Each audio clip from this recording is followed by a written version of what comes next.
പ്രിയമുള്ളവരെ, ആദരണീയനായ ഈ യോഗത്തിൻ്റെ അധ്യക്ഷൻ CPMൻ്റെ സംസ്ഥാന കമ്മിറ്റി അംഗം അഡ്വക്കേറ്റ് കെ പ്രസാദ്, യോഗത്തിന് സ്വാഗതം ആശംസിച്ച ഏരിയ സെക്രട്ടറി സഖാവ് ബി വിനോദ്, ആമുഖ ഭാഷണം നടത്തിയ CPMൻ്റെ ആദരണീയനായ ജില്ലാ സെക്രട്ടേറിയറ്റ് അംഗവും മുൻ MP-യും ഒക്കെയായ എൻ്റെ പ്രിയപ്പെട്ട സുഹൃത്തു കൂടിയായ അഡ്വക്കേറ്റ് AM ആരിഫ്, ഈ പരിപാടിയിൽ പങ്കെടുക്കുന്ന NR ബാബുരാജ് ഉൾപ്പെടെയുള്ള രീതിയിലുള്ള വിശിഷ്ട വ്യക്തികളെ, ഇവിടെ കൂടിയിരിക്കുന്ന പ്രിയപ്പെട്ട എൻ്റെ ആത്മസഹോദരങ്ങളെ, സഖാവ് P കൃഷ്ണപിള്ളിയെയും ഏറ്റവും ആദരണീയനായ സഖാവ് സീതാറാം യെച്ചൂരിയെയും അനുസ്മരിച്ചുകൊണ്ട് നടത്തുന്ന വംശീയ വിരുദ്ധ പ്രചാരണത്തിൻ്റെ ഭാഗമായിട്ടാണ് ഇന്ന് ഈ പരിപാടി ഇവിടെ നടത്തപ്പെടുന്നത്. പരിപാടിയിലേക്ക് ക്ഷണിച്ചതിനുള്ള പ്രത്യേകമായ നന്ദിയും സ്നേഹവും ആദ്യമേ തന്നെ രേഖപ്പെടുത്തട്ടെ.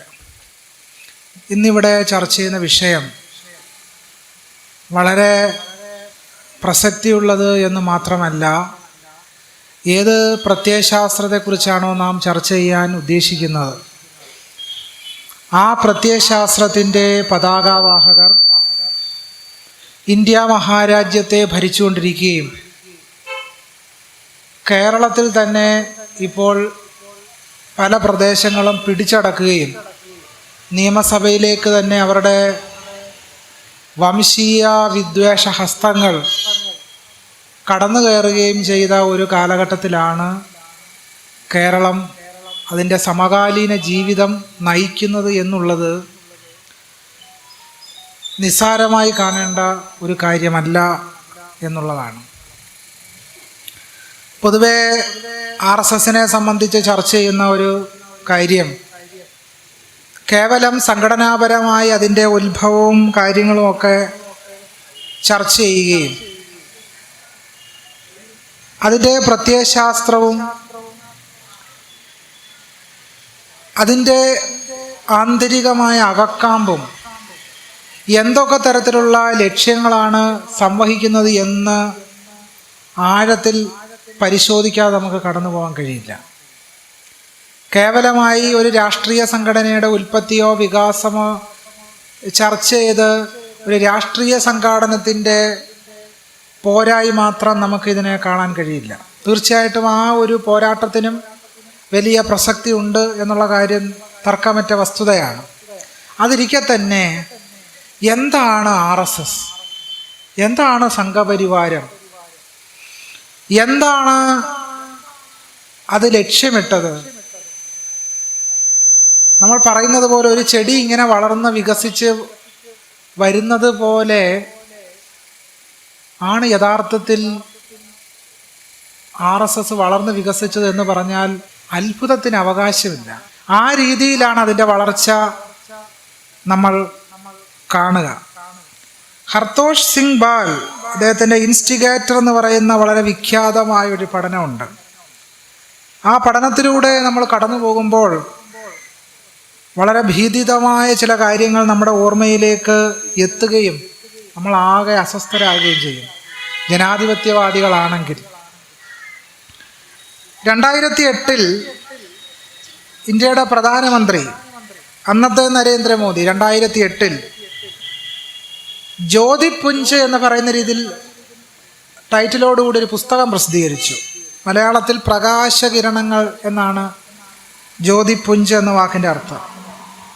ആ പുസ്തകത്തിൽ നരേന്ദ്രമോദി തന്നെ സ്വാധീനിച്ച 16 RSS നേതാക്കളുടെ ലഘു ജീവചരിത്രമാണ് അദ്ദേഹം ആ ജ്യോതിപുഞ്ച് എന്ന് പറയുന്ന പുസ്തകത്തിൽ നരേന്ദ്രമോദി എഴുതിയിട്ടുള്ളത്. അതിലെ ഏറ്റവും ദീർഘമേറിയ ലേഖനം ഗോൾവാക്കറെ പറ്റിയാണ്. പിന്നീട് എഴുത്തുകാരനും ജേർണലിസ്റ്റുമായ ആകാർ പട്ടേൽ അത് ഇംഗ്ലീഷിലേക്ക് വിവർത്തനം ചെയ്യുകയുണ്ടായി.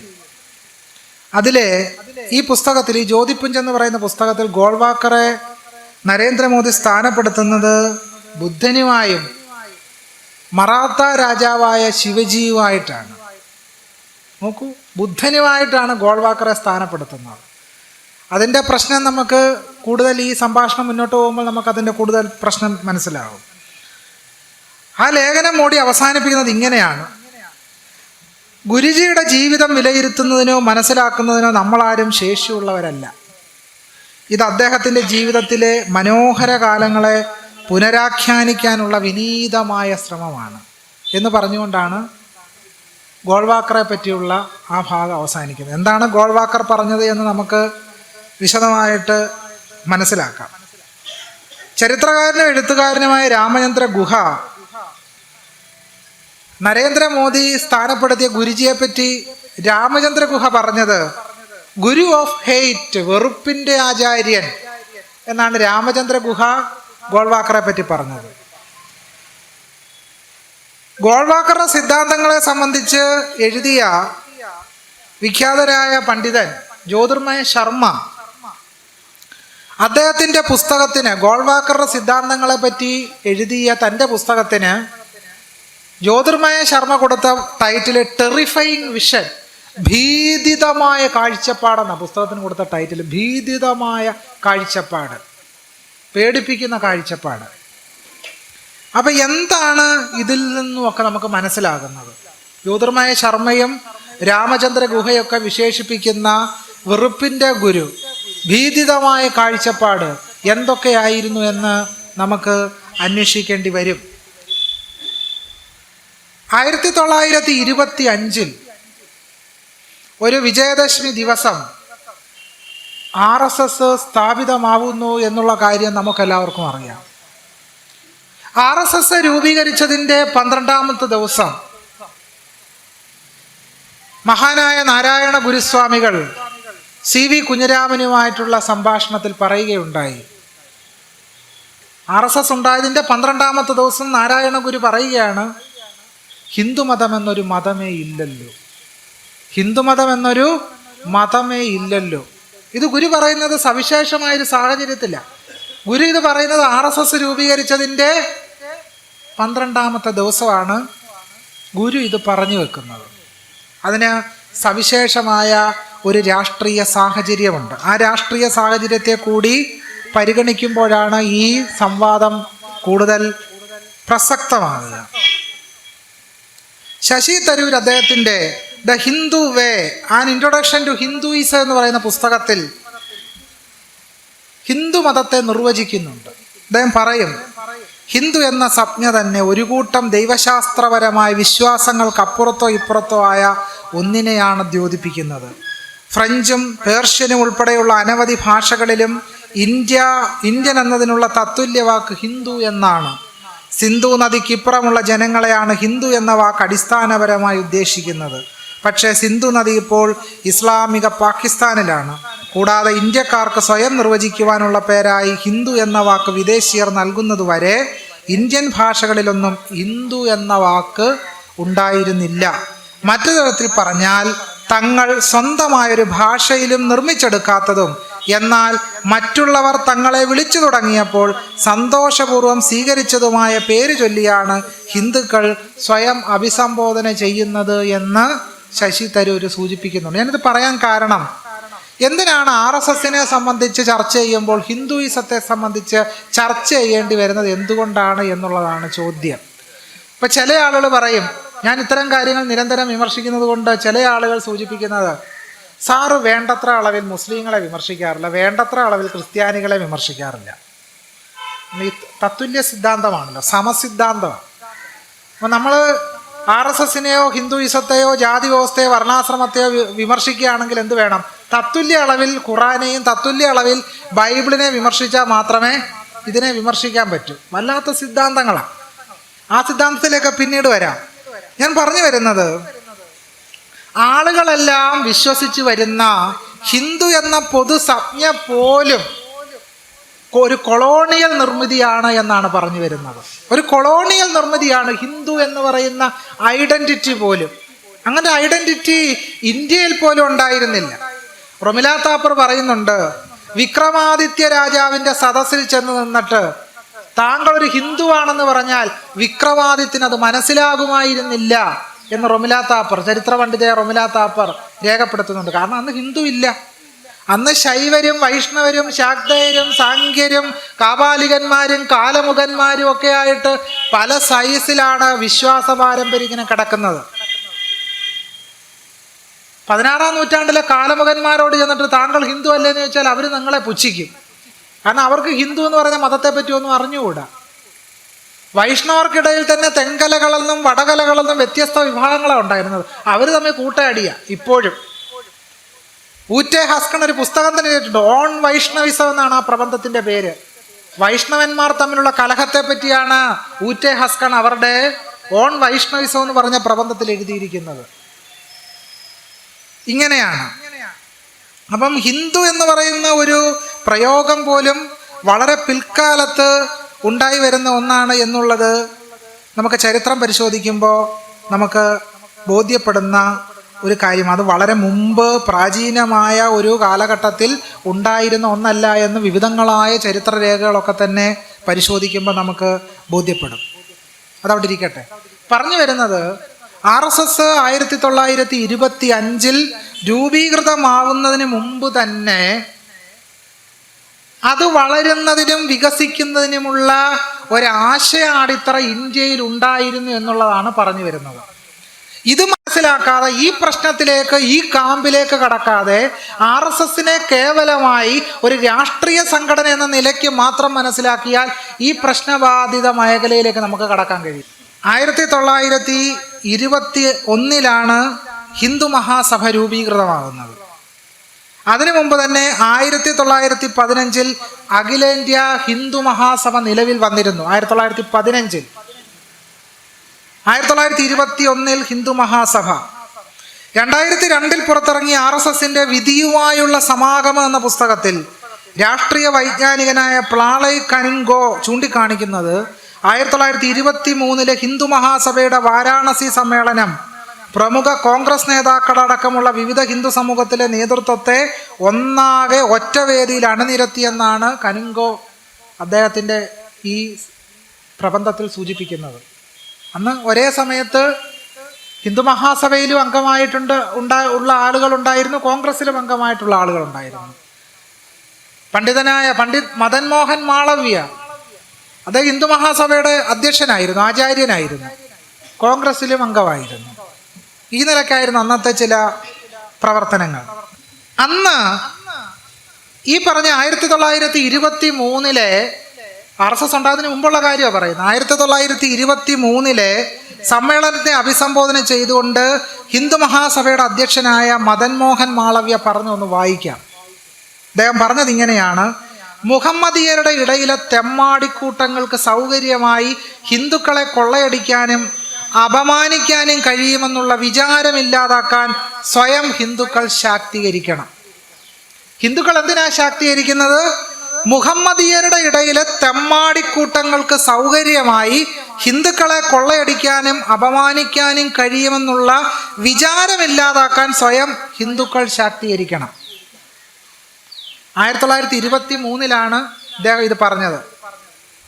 2025 2026 SNDPയുടെ അമരത്തിരിക്കുന്ന പല വിദ്വാൻമാരും മദൻ മോഹൻ മാളവ്യ ലജ്ജിപ്പിക്കുന്ന പ്രസ്താവന കൊണ്ട് കേരള മുഴുവൻ വിദ്വേഷ കലാപ പരിപൂരിതമാക്കി തീർത്തു. ആ വിദ്വേഷ പണ്ഡിതന്മാർ, വിദ്വേഷത്തിൽ ഡോക്ടറേറ്റ് എടുത്തവരാ, PhD, വിദ്വേഷത്തിൽ പോസ്റ്റ് ഡോക്ടർ ഫെലോഷിപ്പ് നേടിയ കാണിപ്പയ്യൂർ അത്തരം കണിച്ചുകുളങ്ങര പ്രവൃത്തികൾ മുസ്ലിങ്ങളെ ചൂണ്ടിക്കാട്ടി പറഞ്ഞു, ഞങ്ങളുടെ എല്ലാ മുസ്ലിങ്ങൾ അപഹരിച്ചുകൊണ്ട് പോവുകയാണ്, എല്ലാ മുസ്ലിങ്ങൾ മോട്ടിച്ചുകൊണ്ട് പോകും, ഇവിടെ ഒന്നും ഞങ്ങൾക്ക് കിട്ടുന്നില്ല. നോക്കൂ, തിരുവിതാംകൂർ ദേവസ്വം ബോർഡിൻ്റെ 90% തസ്തികകളിലും ഒരു പ്രത്യേക വിഭാഗം ആൾക്കാരെ എല്ലാ തസ്തികകളിലും കൂടിയിരിക്കുന്നത്. എന്നിട്ടും മുസ്ലിങ്ങളെ നോക്കി പറയാൻ എല്ലാവരും അടിച്ചു മാറ്റിക്കൊണ്ട് പോകുന്നത്. ഇന്ന് ശബരിമലയിലെ പുരോഹിതൻ ഏതെങ്കിലും മൗലവി ആണല്ലോ. ശബരിമലയിലെ പുരോഹിതൻ മൗലവി ഒന്നുമല്ല. ശബരിമലയിലെ കോടിക്കണക്കിന് സ്വർണം അടിച്ചുകൊണ്ട് പോയതും മൗലവിയല്ല. ആണോ? ഏതെങ്കിലും മുസ്ലിങ്ങളാണോ? അല്ല. ഇങ്ങനെ മുസ്ലിങ്ങളെ തിരുവിതാംകൂർ ദേവസ്വം ബോർഡിന് കീഴിലുള്ള കോളേജുകളും സ്കൂളുകളും എല്ലായിടത്തും പരിശോധിച്ചാൽ ഒരു പ്രത്യേക വിഭാഗത്തിൻ്റെ അമിതാധികാര പ്രാതിനിധ്യം, കുത്തക നിലനിൽക്കുന്നതായിട്ട് നമുക്ക് കാണാൻ കഴിയും. ഇത് കേരളം മുഴുവൻ. നമ്മൾ ഇന്ത്യ മുഴുവൻ എടുത്ത് പരിശോധിച്ചാൽ അധികാര സ്ഥാനങ്ങൾ ഒരു പ്രത്യേക വിഭാഗം, ഡോക്ടർ BR അംബേദ്കറിന്റെ ഭാഷയിൽ പറഞ്ഞാൽ സവർണ ഒളിഗാർക്കി പിടിച്ചടക്കിയിരിക്കുകയാണ് നമുക്ക് കാണാൻ കഴിയും. പക്ഷേ ഈ സവർണ ഒളിഗാർക്കിയെ പ്രശ്നവൽക്കരിക്കാതെ മുസ്ലിങ്ങളെയും മുസ്ലിം സംഘടനകളെയും പൈശാചികവൽക്കരിച്ചുകൊണ്ടാണ് യഥാർത്ഥത്തിൽ RSS അതിൻ്റെ പൂർവ്വ സംഘടനയായ ഹിന്ദു മഹാസഭ 1923 തന്നെ നിലവിൽ വന്നത് എന്ന കാര്യം നമ്മൾ മറന്നു പോകരുത്. മൂന്നാമതൊരു ശത്രുവിനെ ചൂണ്ടിക്കാണിച്ചുകൊണ്ടാണ് ഈ പ്രസ്ഥാനം തന്നെ നിലവിൽ വരുന്നത്. യഥാർത്ഥത്തിൽ എന്താണ് പ്രശ്നം? ഇന്ത്യയുടെ ആഭ്യന്തര പ്രശ്നം എന്താണ്? ഇന്ത്യയുടെ ആഭ്യന്തര പ്രശ്നത്തെ ഒരിക്കലും ചർച്ച ചെയ്യാതെ ഇന്ത്യയുടെ ആഭ്യന്തര കൊളോണിയലിസം എന്ന് പറയുന്നത് ഹിന്ദുത്വവാദികൾ തന്നെ സ്ഥാനപ്പെടുത്തിയിട്ടുള്ള സനാതന ധർമ്മം എന്ന പേരിൽ അറിയപ്പെടുന്ന വർണ്ണാശ്രമ ജാതി വ്യവസ്ഥയാണ് ഇന്ത്യയുടെ ആഭ്യന്തര കൊളോണിയലിസം. ഈ ആഭ്യന്തര കൊളോണിയലിസത്തെ ചർച്ച ചെയ്യാതിരിക്കാനാണ് എപ്പോഴും ഒരു മുസ്ലിം ക്വസ്റ്റ്യനെ, ഒരു മുസ്ലിം അപരനെ നിലനിർത്തിക്കൊണ്ട് അപ്പുറത്ത് നിങ്ങളുടെ ഒരു ശത്രു ഉണ്ടെന്ന് ചൂണ്ടിക്കാട്ടിക്കൊണ്ട് RSS വളർന്ന് വികസിച്ചു വരുന്നത് എന്നുള്ള കാര്യം നമ്മൾ മറന്നു പോകരുത്. ഒരു മുസ്ലിം അപരനെ ചൂണ്ടിക്കാണിച്ചുകൊണ്ടാണ്. ഈ അപരവൽക്കരണത്തിന് നാരായണ ഗുരുസ്വാമികൾ എക്കാലത്തും എതിരായിരുന്നു. ഇത് നാരായണ ഗുരുസ്വാമികൾ അംഗീകരിക്കുന്ന ഒരു സിദ്ധാന്തമേ ആയിരുന്നില്ല. അദ്ദേഹത്തിന്റെ ജീവിതത്തിൽ ഉടനീളം ഇത്തരം സിദ്ധാന്തങ്ങൾക്ക് സമ്പൂർണമായി എതിരായിരുന്നു. അതുകൊണ്ടാണ് ഗുരു പറഞ്ഞത്, അപരനു വേണ്ടി അഹർനിശം പ്രയത്നം കൃപണത വിട്ട് കൃപാലു ചെയ്തിടുന്നു, കൃപണൻ അധോമുഖനായി കിടന്ന് ചെയ്യുന്ന അപജയ കർമ്മം അവനു വേണ്ടി മാത്രമാകും. അപരത്വം, എല്ലാ തരത്തിലുള്ള അപരത്വങ്ങളെ ഇല്ലാതാക്കുന്ന ഒരു സിദ്ധാന്തത്തിന്റെ പ്രവാചകനായിരുന്നു നാരായണ ഗുരുസ്വാമികൾ. അവിടെയാണ് 1923 നമ്മൾ ഈ തരത്തിലുള്ള പ്രസ്താവനകൾ കാണുന്നത് എന്നുള്ളത് പ്രത്യേകമായി പരാമർശിക്കേണ്ട ഒരു കാര്യമാണ്. 1923 നാഗ്പൂർ കേന്ദ്രീകരിച്ച് ഒരു വലിയ കലാപം നടക്കുന്നുണ്ട്. ഈ കലാപത്തിൻ്റെ തുടർച്ചയിലാണ്, അത് RSSന്റെ മുൻ പ്രവർത്തകർ നടത്തിയ ഒരു RSS രൂപീകരിക്കപ്പെടുന്നതിന് തൊട്ടു മുമ്പ് ആ വംശീയ വിദ്വേഷ പ്രചാരകന്മാരുടെ നേതൃത്വത്തിൽ ഒരു കലാപത്തിന് ശേഷമാണ് 1925 സെപ്റ്റംബർ 27 നാഗ്പൂരിൽ RSS രൂപീകരിക്കപ്പെടുന്നത്. എന്തായിരുന്നു ആ കലാപം? ഹർതോഷ് സിംഗ് ബാൽ എഴുതുന്നത് തന്നെ വായിക്കാം. 1923 നാഗ്പൂർ കേന്ദ്രീകരിച്ച് നടന്ന ഹിന്ദു മുസ്ലിം കലാപം RSS രൂപവൽക്കരിക്കാനുള്ള ഹെഡ്ഗേവാറിന്റെ തീരുമാനത്തിൽ പ്രധാന പങ്ക് വഹിച്ചു എന്നാണ് ഹർതോഷ് സിംഗ് ബാൽ എഴുതുന്നത്. അദ്ദേഹം പറഞ്ഞു, പള്ളികളുടെ മുന്നിലൂടെ മതഘോഷയാത്രകൾ നടത്താനുള്ള ഹിന്ദുക്കളുടെ അവകാശത്തെ ചൊല്ലിയുള്ള തർക്കമായിരുന്നു കലാപത്തിന്റെ മുഖ്യ കാരണങ്ങളിലൊന്ന്. പള്ളികളുടെ മുമ്പിൽ കൂടെ തന്നെ ഘോഷയാത്ര പോകണം. 1923 ഒക്ടോബർ 30 നാഗ്പൂർ കളക്ടർ കോട്ടാൻകോട്ട് ഹിന്ദുക്കളുടെ ഒരു ജാഥ നിരോധിച്ചതോടെ സ്ഥിതിവിശേഷം വഷളായി. നിരോധനത്തെ തള്ളിക്കൊണ്ട് ജാഥ നടത്താൻ മുതിർന്ന കോട്ടാൻകോട്ട് ഹൈന്ദവ നേതാക്കൾ ആഹ്വാനം നടത്തി. അതിൽ 20,000-ഓളം കോട്ടാൻകോട്ട് ഹിന്ദുക്കൾ പങ്കെടുക്കുകയും ചെയ്തു. ആരാണ് ഹിന്ദുക്കൾ? ഹിന്ദുക്കൾ ആരാണെന്നുള്ള ചോദ്യം പ്രസക്തമാണല്ലോ. കർണാടകത്തിന്റെ ആഭ്യന്തര മന്ത്രി പ്രിയങ്ക് ഖാർഗെ ചോദിക്കുന്ന ഒരു ചോദ്യമുണ്ട്. ആ ചോദ്യം നമ്മളെല്ലാവരും തെരുവീതികളിൽ ചോദിക്കേണ്ട ഒരു ചോദ്യമാണ്. നിങ്ങൾ 20,000-ത്തിലധികം പേർ ഘോഷയാത്ര നടത്താൻ പോകുന്നു, വിജയദശമിയുടെ അന്ന് ഘോഷയാത്ര നടത്താൻ പോകുന്നു, നിങ്ങൾക്ക് ഈ രാജ്യത്തിൽ ഒരു രജിസ്ട്രേഷൻ ഉണ്ടോ എന്നാ പ്രിയങ്ക് ഖാർഗെ ചോദിച്ചത്. ഈ രാഷ്ട്രത്തിന്റെ നിയമവ്യവസ്ഥ അംഗീകരിച്ചുകൊണ്ട് RSS ഒരു രജിസ്ട്രേർഡ് സംഘടനയാണോ എന്നാ പ്രിയങ്ക് ഖാർഗെ ചോദിച്ചത്. ആണോ? അല്ല, ഒരു രജിസ്ട്രേർഡ് സംഘടനയല്ല. കനുങ്കോ എഴുതുന്നത് ഇങ്ങനെയാണ്: ഇത്രയും വലിയ സംഘടിത ജനക്കൂട്ടത്തിന്റെ ശക്തി ഉപയോഗിക്കാൻ ഹെഡ്ഗേവാറും മറ്റ് ഹിന്ദു നേതാക്കളും തിടുക്കത്തിൽ തീരുമാനിച്ചു എന്നാണ് എഴുതിയത്. തുടർന്ന് ഒരു പ്രസക്ത ഭാഗം വായിക്കേണ്ടതാണ്. മൂഞ്ചെ വൈസ് പ്രസിഡന്റും ഹെഡ്ഗേവാർ സെക്രട്ടറിയുമായി. മുസ്ലിം വിരുദ്ധ വിജയാഘോഷങ്ങളുടെ ഉയർച്ചയാണ് ഇതേ തുടർന്ന് കണ്ടത്. അത്യുത്സാഹത്തോടെ പരസ്യമായി നടത്തുന്ന ഭജനാലാപനം പ്രചാരമാർജിച്ചു. ദേശ്പാണ്ഡെയും രാമസ്വാമിയും എഴുതുന്നു, ജയ് വിത്തൽ ജയ് വിത്തൽ. ഇങ്ങനെ ദൈവങ്ങളുടെ പേര് പറഞ്ഞ് മുസ്ലിം പള്ളിയുടെ മുമ്പിലൂടെ ഘോഷയാത്ര നടത്തുക, കലാപത്തിന് അരങ്ങൊരുക്കുക, വലിയ വിദ്വേഷ പ്രചാരണങ്ങൾ നടത്തുക. ഇങ്ങനെ 1923 നാഗ്പൂരിൽ മനഃപൂർവ്വം സൃഷ്ടിച്ച ഒരു കലാപത്തിന്റെ തുടർച്ചയിലാണ് 1925 നാഗ്പൂർ ചിത്പാവൻ ബ്രാഹ്മണരുടെ നേതൃത്വത്തിൽ RSS സ്ഥാപിതമാവുന്നു. അതൊരു ബ്രാഹ്മണ സംഘടനയാണ്. ബ്രാഹ്മണ ആശയങ്ങൾ സ്ഥാപിക്കുന്നതിന് വേണ്ടി ഉണ്ടായ സംഘടനയാണ് അടിസ്ഥാനപരമായി RSS. അതുകൊണ്ട് ഭരണഘടനാ വിദഗ്ധനും നിയമ പണ്ഡിതനുമായ പ്രൊഫസർ ഡോക്ടർ മോഹൻ ഗോപാൽ RSSനെ ചുരുങ്ങിയ വാക്കുകളിൽ സ്ഥാനപ്പെടുത്തുന്നുണ്ട്. റീറ്റെയിൻ സവർണ സുപ്രീമസി. എന്താണ് RSS? റീറ്റെയിൻ സവർണ സുപ്രീമസി. സവർണ സുപ്രീമസിയെ സ്ഥാപിക്കുന്നതിന് വേണ്ടിയുള്ള പ്രത്യയശാസ്ത്ര സംഘടനയുടെ പേരാണ് RSS. നമ്മൾ നോക്കുമ്പോൾ രാജ്യത്തിന്റെ തലപ്പത്ത് രാഷ്ട്രപതി, ആദിവാസിയായിട്ടുള്ള രാഷ്ട്രപതിയെ കാണാം. പക്ഷേ മധ്യപ്രദേശിലും മറ്റ് ഇതര സ്ഥലങ്ങളിലും ആദിവാസികളെ അവരുടെ വനവിഭവങ്ങളിൽ നിന്ന് സമ്പൂർണമായി കുടിയിറക്കി അവരെ അപരവൽക്കരിക്കുന്നത് ഇതേ ഹിന്ദുത്വ ഭരണകൂടമാണ് എന്നുള്ള കാര്യം നമ്മൾ കാണാതെ പോകരുത്. ടോക്കണിസമാണ് അവിടെ പ്രവർത്തിക്കുന്നത്. ആളുകളുടെ വായടപ്പിക്കാൻ വേണ്ടി ഒരു ടോക്കണായിട്ട് ഒരാളെ എടുത്തു വെക്കുകയും ആ ജനവിഭാഗത്തിനെതിരായി അതിക്രൂരമായ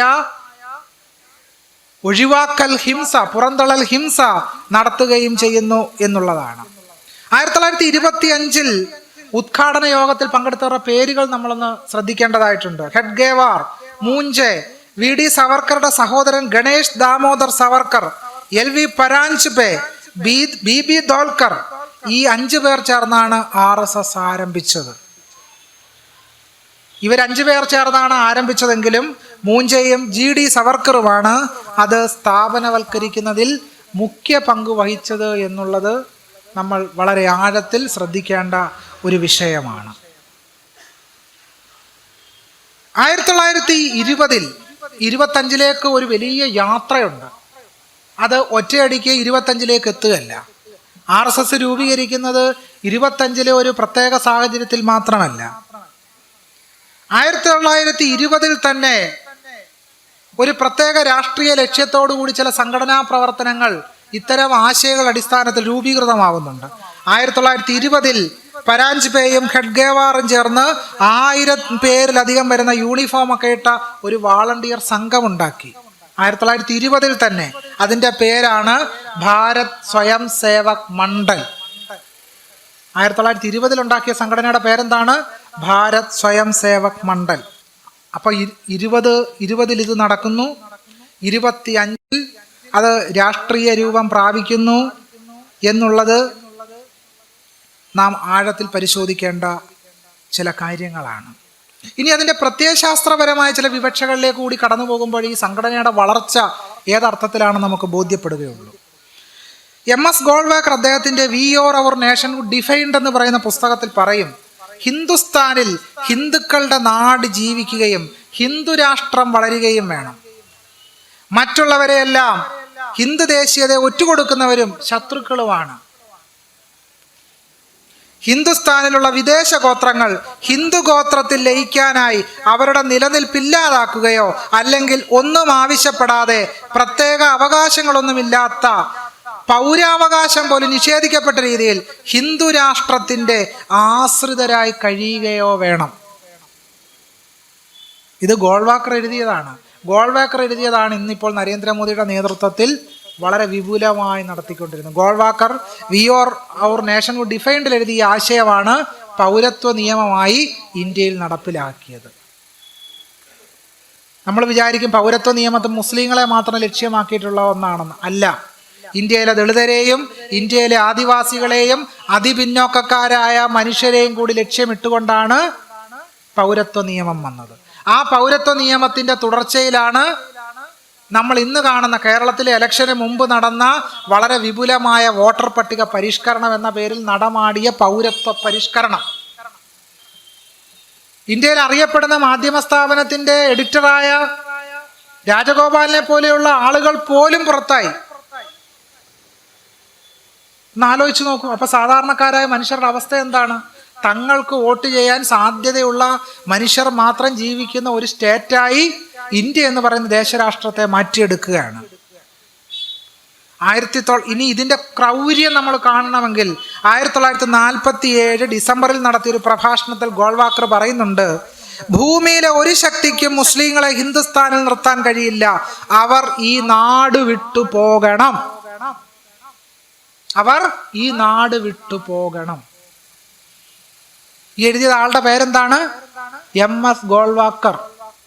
ഇത് പറയുന്ന ഇതേ ആൾക്കാർ തന്നെ മറ്റു ചില വാചകം കൂടെ പറയും. വസുദൈവ കുടുംബകം, എല്ലാം ഒരു കുടുംബമാണ്. എന്നിട്ട് അതേ നാക്കുകൊണ്ട് തന്നെ പറയും മുസ്ലിങ്ങൾ നാട് വിട്ടു പോകണം. അപ്പൊ ഈ വസുദൈവ കുടുംബത്തിൽ ആരൊക്കെയാ ഉള്ളത്? അതിൽ നമ്മുടെ പഴയ മോഹൻലാലിന്റെ 6-ാം തമ്പുരായി പറയുന്ന പോലെ ഞാനും അപ്പനും സുഭദ്രയും ചെയ്യുന്ന കമ്മിറ്റി ആയിട്ട് ഇന്ത്യ മഹാരാജ്യത്തെ മാറ്റിയെടുക്കാനുള്ള ശ്രമമാണ് മോദി അമിത്ഷാ ദ്വന്ദ്വത്തിന്റെ നേതൃത്വത്തിൽ യഥാർത്ഥത്തിൽ വർത്തമാനകാല സമകാലീന ഇന്ത്യയിൽ നടന്നുകൊണ്ടിരിക്കുന്നത്. ഞാനും അപ്പനും സുഭദ്രയും അടങ്ങുന്ന ഒരു കമ്മിറ്റിയാണ് ഇന്ത്യയെ നിയന്ത്രിക്കുക എന്ന് പറയുന്ന രീതിയിലേക്ക് കാര്യങ്ങൾ സമ്പൂർണമായി മാറിയിരിക്കുകയാണ്. ഇതെല്ലാം ഗോൾവാക്കറിന്റെ സ്വപ്നങ്ങളാണ് നമ്മൾ ഈ കാണുന്നത്. അല്ലോ, ഈ പുതിയതായിട്ട് കാണുന്ന കാര്യങ്ങളല്ല. ഗോൾവാക്കർ ബെഞ്ച് ഓഫ് തോട്ട്സിൽ എഴുതി ഭരണഘടന മാറ്റി എഴുതണം. അത് ചെയ്തു കഴിഞ്ഞല്ലോ. ഭരണഘടന സമ്പൂർണമായിട്ട് മാറ്റി എഴുതി. നമ്മളത് വളരെ വിശദമായിട്ട് കാണുകയും ചെയ്തു. ഒരു കാര്യത്തെ പറ്റി മാത്രം പറയാം. RSS ഒളിഞ്ഞും തെളിഞ്ഞും എന്ന തൻ്റെ വിഖ്യാതമായ പുസ്തകത്തിൽ, ലക്ഷക്കണക്കിന് കോപ്പികൾ വിറ്റഴിഞ്ഞ പുസ്തകത്തിൽ ദേവനൂരു മഹാദേവ ഒരു പ്രധാനപ്പെട്ട കാര്യം പറയുന്നുണ്ട്. ഭരണഘടന എങ്ങനെ കുളം തോണ്ടി എന്നുള്ളതിൻ്റെ ഒരു ഉദാഹരണം ഞാൻ ദേവനൂരു മഹാദേവയുടെ വാക്കുകൾ ഉദ്ധരിക്കാം. ഇത് തന്നെയാണ് ഇവിടെ സാമ്പത്തിക പിന്നോക്ക സമുദായത്തിന്റെ EWS സംവരണത്തിന്റെ കാര്യത്തിൽ നടന്നിട്ടുള്ളത്. സാമൂഹ്യ നീതിയുടെ പരികൽപ്പനയായ സംവരണത്തിന് സാമൂഹ്യ പിന്നോക്കാവസ്ഥ, വിദ്യാഭ്യാസ പിന്നോക്കാവസ്ഥ അളവുകോലായിരുന്നത്.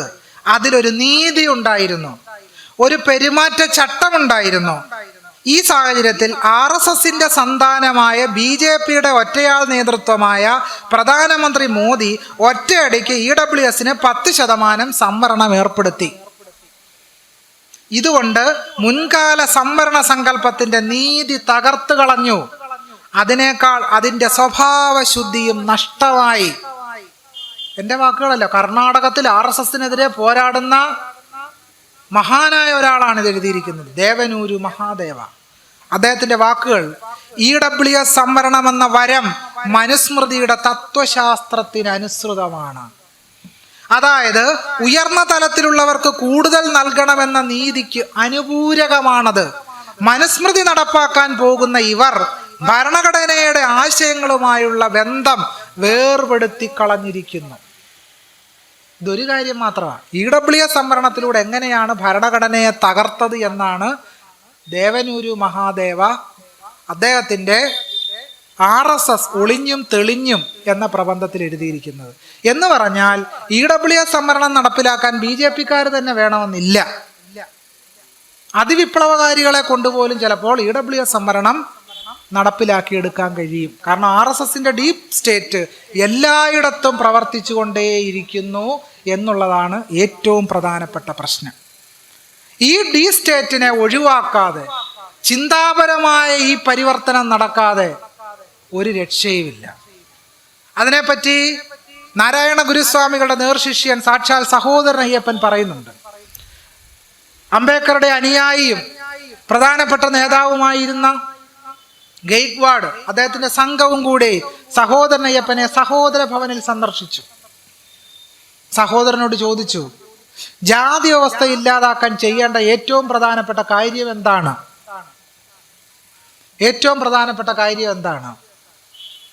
സഹോദരയ്യപ്പൻ പറഞ്ഞ മറുപടി കേട്ടാൽ നമ്മൾ പോലും ഞെട്ടി വിറച്ചു പോകും. Liquidate Hinduism. ഹിന്ദുയിസത്തെ സമാപ്തീകരിക്കാതെ ജാതി വ്യവസ്ഥ തകർക്കാൻ പാടില്ല, തകർക്കാൻ കഴിയില്ല. നമ്മളൊരു സിദ്ധാന്തം ഉണ്ടാക്കിയിട്ടുണ്ടല്ലോ, RSS വിഷം, ഹിന്ദുയിസം ചക്കര. അങ്ങനെ ഒരു സിദ്ധാന്തം ഉണ്ടല്ലോ. ശശി തരൂർ ഇതിന്റെ പ്രധാനപ്പെട്ട പോരാളിയാണ്. നമ്മളിൽ ചില പുരോഗമനകാരികളും ഈ ചക്കര സിദ്ധാന്തത്തിന്റെ വിശ്വാസികളാണ്. RSS വലിയ വിഷമാണ്, ഹിന്ദുയിസം നല്ല അടയാണ്, ചക്കരയാണ്, അമൃതാണ്, തേനാണ്, പാലാണ്, അങ്ങനെ വിചാരിക്കുന്നവരുണ്ട്.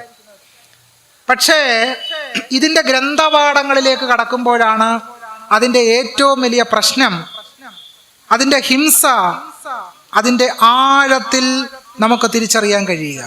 അതിന് വേറെ ടെസ്റ്റുകളൊന്നും പരിശോധിക്കണ്ട. രാമായണവും മഹാഭാരതവും വേദങ്ങളും മാത്രം പരിശോധിച്ചാൽ മതി ആ വിഷം എത്രമാത്രം കഠിനമാണ് എന്ന് മനസ്സിലാക്കാൻ കഴിയുക. ഇപ്പം ഈ രാമനെ പൊതുവെ നമ്മൾ ജഗദാനന്ദകാരകനും സഹിഷ്ണുതയുടെ മൂർത്തിയും ഒക്കെ ആക്കിയിട്ടാണ് പൊതുവെ ചിത്രീകരിക്കാറുള്ളത്. നമ്മുടെ ഒരു വ്യാഖ്യാന സാമർഥ്യം എന്നല്ലാതെ പുള്ളി അങ്ങനെ ജീവിച്ചിട്ടുണ്ടോ എന്ന് ചോദിച്ചാൽ അതുമായിട്ട് യാതൊരു ബന്ധവും രാമനില്ല എന്നുള്ളതാണ് യാഥാർത്ഥ്യം. പച്ചയായ പരമാർത്ഥം അതാണ്. ഇർഫാൻ ഹബീബ് ഗാന്ധിയെ പറ്റി ഒരു കാര്യം പറയുന്നുണ്ട്. ഗാന്ധി ഗീതയിലില്ലാത്ത എല്ലാ കാര്യങ്ങളും ഗീതയിൽ നിന്ന് കണ്ടെടുത്തു എന്നാണ് ചരിത്രകാരനായ ഇർഫാൻ ഹബീബ് പറയുന്നത്. എന്ന് പറഞ്ഞതുപോലെയാണ് നമ്മൾ രാമനില്ലാത്തതെല്ലാം രാമൻ ആരോപിക്കുക. രാമൻ കാരുണ്യവാനാണ്, രാമൻ ദയാവാനാണ്, രാമൻ ആനയാണ്, രാമൻ ചേനയാണ്, രാമൻ കൂനയാണ് എന്നൊക്കെ പറഞ്ഞിട്ട് നമ്മൾ ഇല്ലാത്തതെല്ലാം അങ്ങോട്ട് കെട്ടിയേൽപ്പിക്കുക. പക്ഷെ പുസ്തകം വായിച്ചു നോക്കുമ്പോൾ കാണുന്ന ഇതൊന്നുമല്ല. ഈ അടുത്തിടെ എൻ്റെ പ്രിയപ്പെട്ട സുഹൃത്തു കൂടിയാണ് ആലങ്കോട് ലീലാകൃഷ്ണൻ, പുരോഗമന പ്രസ്ഥാനത്തിലെ പ്രധാനപ്പെട്ട ആൾ കൂടിയാണ്. അദ്ദേഹം മാതൃഭൂമിയിൽ രാമായണത്തെപ്പറ്റി വളരെ വിപുലമായൊരു ലേഖനം എഴുതി പിടിപ്പിച്ചിരിക്കുക. ആ ലേഖനത്തിൽ അദ്ദേഹം പറയുന്നത് രാമരാജ്യത്ത് ഭയങ്കര സമത്വവും നീതിയും സാഹോദര്യമൊക്കെ ഉണ്ടായിരുന്നെന്നാണ്. അപ്പം ഞാൻ ഫേസ്ബുക്കിലൊരു കുറിപ്പ് എഴുതി, അതിൻ്റെ തെളിവൊക്കെ ഒന്ന് ദയവ് ചെയ്ത് ആലങ്കോടൊന്ന് പുറത്തു വിടണം. എവിടെ ആയിരുന്നു രാമരാജ്യത്ത് നീതി സമത്വവും സാഹോദര്യവും? ഒന്ന് പുറത്തു വിട്ടാൽ നമുക്ക് ആ ഭാഗം വായിച്ചു നോക്കി നമ്മുടെ അഭിപ്രായങ്ങൾ മാറ്റാമല്ലോ. നമ്മുടെ പുരോഗമനകാരികൾക്ക് ഉൾപ്പെടെയുള്ളപ്പോൾ ഒരു സൂക്കേട് എന്താന്ന് ചോദിച്ചാൽ ഒരു തെളിവില്ലാതെ ഈ ബ്ലബ്ല അടിച്ചു വിടുക. വെറുതെ കാളമൂത്രം പോലെ ഒരു തെളിവില്ലാതെ ആളുകളെ സുഖിപ്പിക്കാൻ വേണ്ടി ഇങ്ങനെ അടിച്ചു വിടുക. എൻ്റെ രാമൻ സത്യമൂർത്തിയാണ്, എൻ്റെ രാമൻ ജഗദാനന്ദകാരകനാണ്, ഗാന്ധി അങ്ങനെ പറഞ്ഞിട്ടുണ്ട്, ഗാന്ധി ഇങ്ങനെ പറഞ്ഞിട്ടുണ്ട് എന്നൊക്കെ പറഞ്ഞ് ഗാന്ധിയെയും കൂടെ കൂട്ടുപിടിച്ചുകൊണ്ട് ഇതിനെയൊക്കെ വാർണിഷ് അടിക്കുന്ന പരിപാടിയിൽ ഏർപ്പെടുന്ന അക്കാദമിക നൈതികതയോ സത്യസന്ധതയോ ഇല്ലാത്ത പരിപാടി ഇനിയെങ്കിലും അവസാനിപ്പിക്കാൻ നമ്മൾ തയ്യാറാകണം. യാതൊരു സത്യസന്ധതയില്ലാത്ത കാര്യം, അത് തെളിവ് ഉദ്ധരിക്കാം. വാൽമീകി രാമായണം യുദ്ധകാന്ഡം 124 സർഗം 10 ശ്ലോകം. വിപുലമായ ജനസ്ഥാനത്ത് രാമൻ എത്തിയത് എന്തിനാണ് എന്ന് ഭരദ്വാജ മഹർഷിയോട് രാമൻ തന്നെ പറയുക. ബ്രാഹ്മണാർത്ഥേ നിയുക്തസ്യ രക്ഷതഃ സർവതാപസാൻ. എന്തിനാ ഞാൻ അവതരിച്ചത്? ബ്രാഹ്മണാർത്ഥേ നിയുക്തസ്യ. ബ്രാഹ്മണാർത്ഥം, ബ്രാഹ്മണരുടെ ഇഷ്ടം സാധിക്കാൻ വേണ്ടിയാണ് ഞാൻ അവതരിച്ചത്. എന്നിട്ടും സന്ധ്യക്കിരുന്ന് എന്താ ഇപ്പോഴും മലയാളികൾ ജപിച്ചുകൊണ്ടിരിക്കുന്നത്? എന്നിട്ടും മലയാളികൾ എന്താ ജപിച്ചുകൊണ്ടിരിക്കുന്നത്? ഭംഗിയോട് ഭൂമി തന്നെ ബ്രാഹ്മണർക്ക് നൽകുവാൻ ഭാർഗവനായി വന്നുദിച്ച രാമരാമ പാഹിമ. മലയാളികൾക്ക് ലജ്ജയില്ല. അതുകൊണ്ടാണ് മലയാളികൾക്ക് ചരിത്രബോധവും ഇല്ല, മലയാളികൾക്ക് ജല്ല്. കാരണം ഈ മലയാളി ഇരട്ട മുഖമുള്ള ആളുകളാണ് മലയാളികൾ. നമ്മൾ പുരോഗമന ക്ലാസ്സിനും വരുന്നുണ്ടാകും, നമ്മൾ അപ്പുറത്ത് ഗീതാ ക്ലാസ്സിനും പോകുന്നുണ്ടാവും. ഈ ഇരട്ടമുഖ ജീവിതം അവസാനിപ്പിക്കാതെ കേരളം രക്ഷപ്പെടത്തില്ല. ഇരട്ടമുഖ ജീവിതം അതാണ്. നമ്മുടെ പുറത്ത് മാർസ് കാണും, പക്ഷെ അകത്ത് പൂന്താനമാണ്. പുറത്ത് മാർസും അകത്ത് പൂന്താനവും. പുറത്ത് മാർസും ലെനിനും, അകത്ത് പൂണൂലിട്ട ആളുകൾ, അല്ലെങ്കിൽ കാവിക്കളസം പുറത്ത് കാണത്തില്ല. പുറത്ത് നമ്മൾ വേറെ ചില കാര്യങ്ങളായി ത്രിവർണ്ണക്കൊടിയായിരിക്കും, അല്ലെ പുറത്ത് വേറെ എന്തെങ്കിലും ആയിരിക്കും. പക്ഷെ അകത്ത് കാവിയും പൂണൂലുമായി ജീവിക്കുന്ന ഇരട്ട വ്യക്തിത്വമുള്ള ജീവികളായി മലയാളി അവരുടെ സാമൂഹ്യ സാംസ്കാരിക ലോകത്ത് ജീവിച്ചുകൊണ്ടിരിക്കുക. അതുകൊണ്ടാണ് രാമായണത്തിൽ കാണാത്ത കാര്യങ്ങളെല്ലാം മാതൃഭൂമിയുടെ ലേഖനത്തിൽ എഴുതി പിടിപ്പിക്കുക. അത് രാമനുണ്ണി പ്രവൃത്തികളും ആലങ്കോട് ലീലാപ്രവൃത്തികളും ഒക്കെ തന്നെ ചെയ്തുകൊണ്ടിരിക്കുന്നത് ഈ പരിപാടിയാണ്. രാമരാവണ യുദ്ധം നടക്കുമ്പോൾ ദേവന്മാരും സർപ്പിഗണങ്ങളും പ്രാർത്ഥിച്ചു. ആ പ്രാർത്ഥന കേൾക്കണം. വാൽമീകി രാമായണം യുദ്ധകാന്ഡം 107 സർഗം 49 ശ്ലോകം. സ്വസ്തി ഗോബ്രാഹ്മണേഭ്യസ്തു ലോകാതിഷ്ഠന്ത് ശാശ്വതാഃ ജയതാം രാഘവ സംഖ്യേ രാവണം രാക്ഷസേശ്വരം. എന്താണ് പറയുന്നത്? പശുക്കൾക്കും ബ്രാഹ്മണർക്കും സ്വസ്തി ഭവിക്കട്ടെ. പശുക്കൾക്കും ബ്രാഹ്മണർക്കും സ്വസ്തി ഭവിക്കട്ടെ. ഈഴവരില്ല, ദളിതരില്ല, പിന്നോക്കക്കാരില്ല, മുസ്ലിങ്ങളില്ല, ക്രിസ്ത്യാനികളില്ല, സ്ത്രീകളില്ല, ആരുമില്ല. ആര് മാത്രമേ ഉള്ളൂ? ബ്രാഹ്മണര് മാത്രമേ ഉള്ളൂ. അപ്പൊ നമ്മളെ വെല്ലുവിളിക്കാൻ പുതിയ വ്യാഖ്യാനവുമായി RSS സൈദ്ധാന്തികർ രംഗത്ത്. ബ്രാഹ്മണർ എന്ന് പറഞ്ഞാൽ ബ്രഹ്മജ്ഞാനികളെയാണ് ഉദ്ദേശിക്കുന്നത്. ബ്രാഹ്മണർ എന്ന് പറഞ്ഞാൽ എന്താണ്? ബ്രഹ്മജ്ഞാനേതി ബ്രാഹ്മണ. ഒരു അഹ ഇഹയൊക്കെ ഇട്ട് പറയുമ്പോഴത്തേക്ക് നമ്മൾ ഞെട്ടിപ്പോവും. ഒന്നുമില്ല, പേടിക്കണ്ട. ഒരു കാര്യമില്ല. ബ്രഹ്മജ്ഞാനേതി ബ്രാഹ്മണ എന്ന് പറയുന്നത് വളരെ അടുത്ത കാലത്ത് ഇവരുണ്ടാക്കിയ ശ്ലോകമാണ്.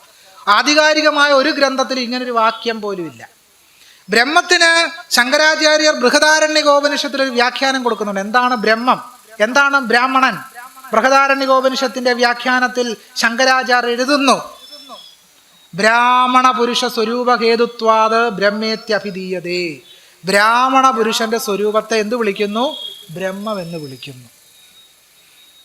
ബാക്കിയുള്ളവരെല്ലാം കണ്ണടച്ചിരിക്കുന്നത് വെറുതെയാ. നിങ്ങളാരും ബ്രഹ്മമാകാൻ പോകുന്നില്ല. വെറുതെ ഭാഗവത സപ്താഹയജ്ഞത്തിനും രാമായണം പാട്ടിനും പോവുക, ഒരു കാര്യവും ഇല്ല. നിങ്ങൾക്ക് ഗതി കിട്ടാനേ പോകുന്നില്ലെന്ന് എവിടെ എഴുതി വെച്ചിട്ടുണ്ട്? തലക്കുളത്തൂർ ഭട്ടതിരിയുടെ ദശാധ്യായുടെ വ്യാഖ്യാനത്തിൽ മൂർത്തുത്വേ പരികൽപ്പിത ശശപൃതോ വന്മാ പുനർജന്മന ആത്മേത്യാത്മവിതാം ക്രതുശ്ചേതതാം ഭർത്താമര ജ്യോതിഷാം എന്ന ശ്ലോകം വ്യാഖ്യാനിച്ചുകൊണ്ട് തലക്കുളത്തൂർ ഭട്ടതിരി എഴുതിയിരിക്കുന്നത് സ്ത്രീകൾക്കും വൈശ്യർക്കും ശൂദ്രർക്കും മോക്ഷം കിട്ടില്ല എന്നാണ് പുള്ളി എഴുതി വച്ചിരിക്കുന്നത്. വെറുതെ പോയിരുന്ന് ശ്രീമാതാ ശ്രീ മഹാരാജ്ഞി ശ്രീമൽ സിംഹാസനേശ്വരി വെറുതെ സമയം കളയാവുന്നല്ലാതെ ഒരു കാര്യമില്ല. അതിൽ തന്നെ എഴുതി വച്ചിരിക്കുന്നത് എന്താ? വർണ്ണാശ്രമ വിദായിനി എന്നാണ് ലളിതയെ പുകഴ്ത്തുന്നത്. എന്താണ് വർണ്ണാശ്രമ വിദായിനി? എന്താണ് വർണ്ണാശ്രമം? ചാതുർവർണ്ണ്യമാണ്. മനുഷ്യരെ 4 തരംതിരിച്ചിരിക്കുന്ന ഈ ചാതുർവർണ്ണ്യം, ബ്രാഹ്മണരെന്നും ക്ഷത്രിയരെന്നും വൈശ്യരെന്നും ശൂദ്രരെന്നും മനുഷ്യരെ 4 തരംതിരിച്ചിരിക്കുന്ന ഈ വ്യവസ്ഥയുടെ പേരാണ് വർണ്ണാശ്രമം. ഈ വർണ്ണാശ്രമത്തെ നിലനിർത്തുന്നവളെ ഞാൻ നമിക്കുന്നു. 1008 തവണയാ ഓം വർണ്ണാശ്രമ വിദായിന്യേ നമോ നമ, ഓം ബ്രാഹ്മണ പ്രിയായേ നമോ നമ, ഓം വിപ്രപ്രിയായേ നമോ നമ, ഈഴവപ്രിയായേ നമോ നമ. കണ്ടിട്ടുണ്ടോ നിങ്ങൾ? ഈഴവപ്രിയ അല്ലെ ദളിതപ്രിയ, എവിടെങ്കിലും ഒരു വരി കാണാവോ? ഈഴവരില്ലാത്തതുകൊണ്ടാണോ? അല്ല. പക്ഷെ ഈഴവരെ പരിഗണിക്കുന്ന ഒരു സിദ്ധാന്തം എവിടില്ല? നമ്മുടെ പുരാണങ്ങളിലില്ല. അവരെ പുറന്തള്ളുന്ന പ്രത്യയശാസ്ത്രമാണ് എവിടെ ഉള്ളത്? പുരാണങ്ങളിലുള്ളത്. അതുകൊണ്ടാണ് നിങ്ങളത് കാണാത്തത്. അവിടെ മനുഷ്യരില്ലാത്തതുകൊണ്ടല്ല, വ്യത്യസ്ത ജീവികളില്ലാത്തത് കൊണ്ടല്ല. ഈ പ്രശ്നം ആണ് ഈ കൃതികളിൽ കാണുന്നത്. രാമൻ രാജ്യം ഭരിക്കുമ്പോൾ അവിടെ ദസ്യുക്കളാരും ഉണ്ടായിരുന്നില്ല. ആലങ്കോട് സ്വപ്നം കാണുക, രാമരാജ്യത്തിൽ സമത്വമായിരുന്നു. പക്ഷേ പറയുന്നത് എന്താണ്? വാൽമീകി രാമായണത്തിൽ പറയുന്നത് ദസ്യുക്കളാരും ഉണ്ടായിരുന്നില്ല.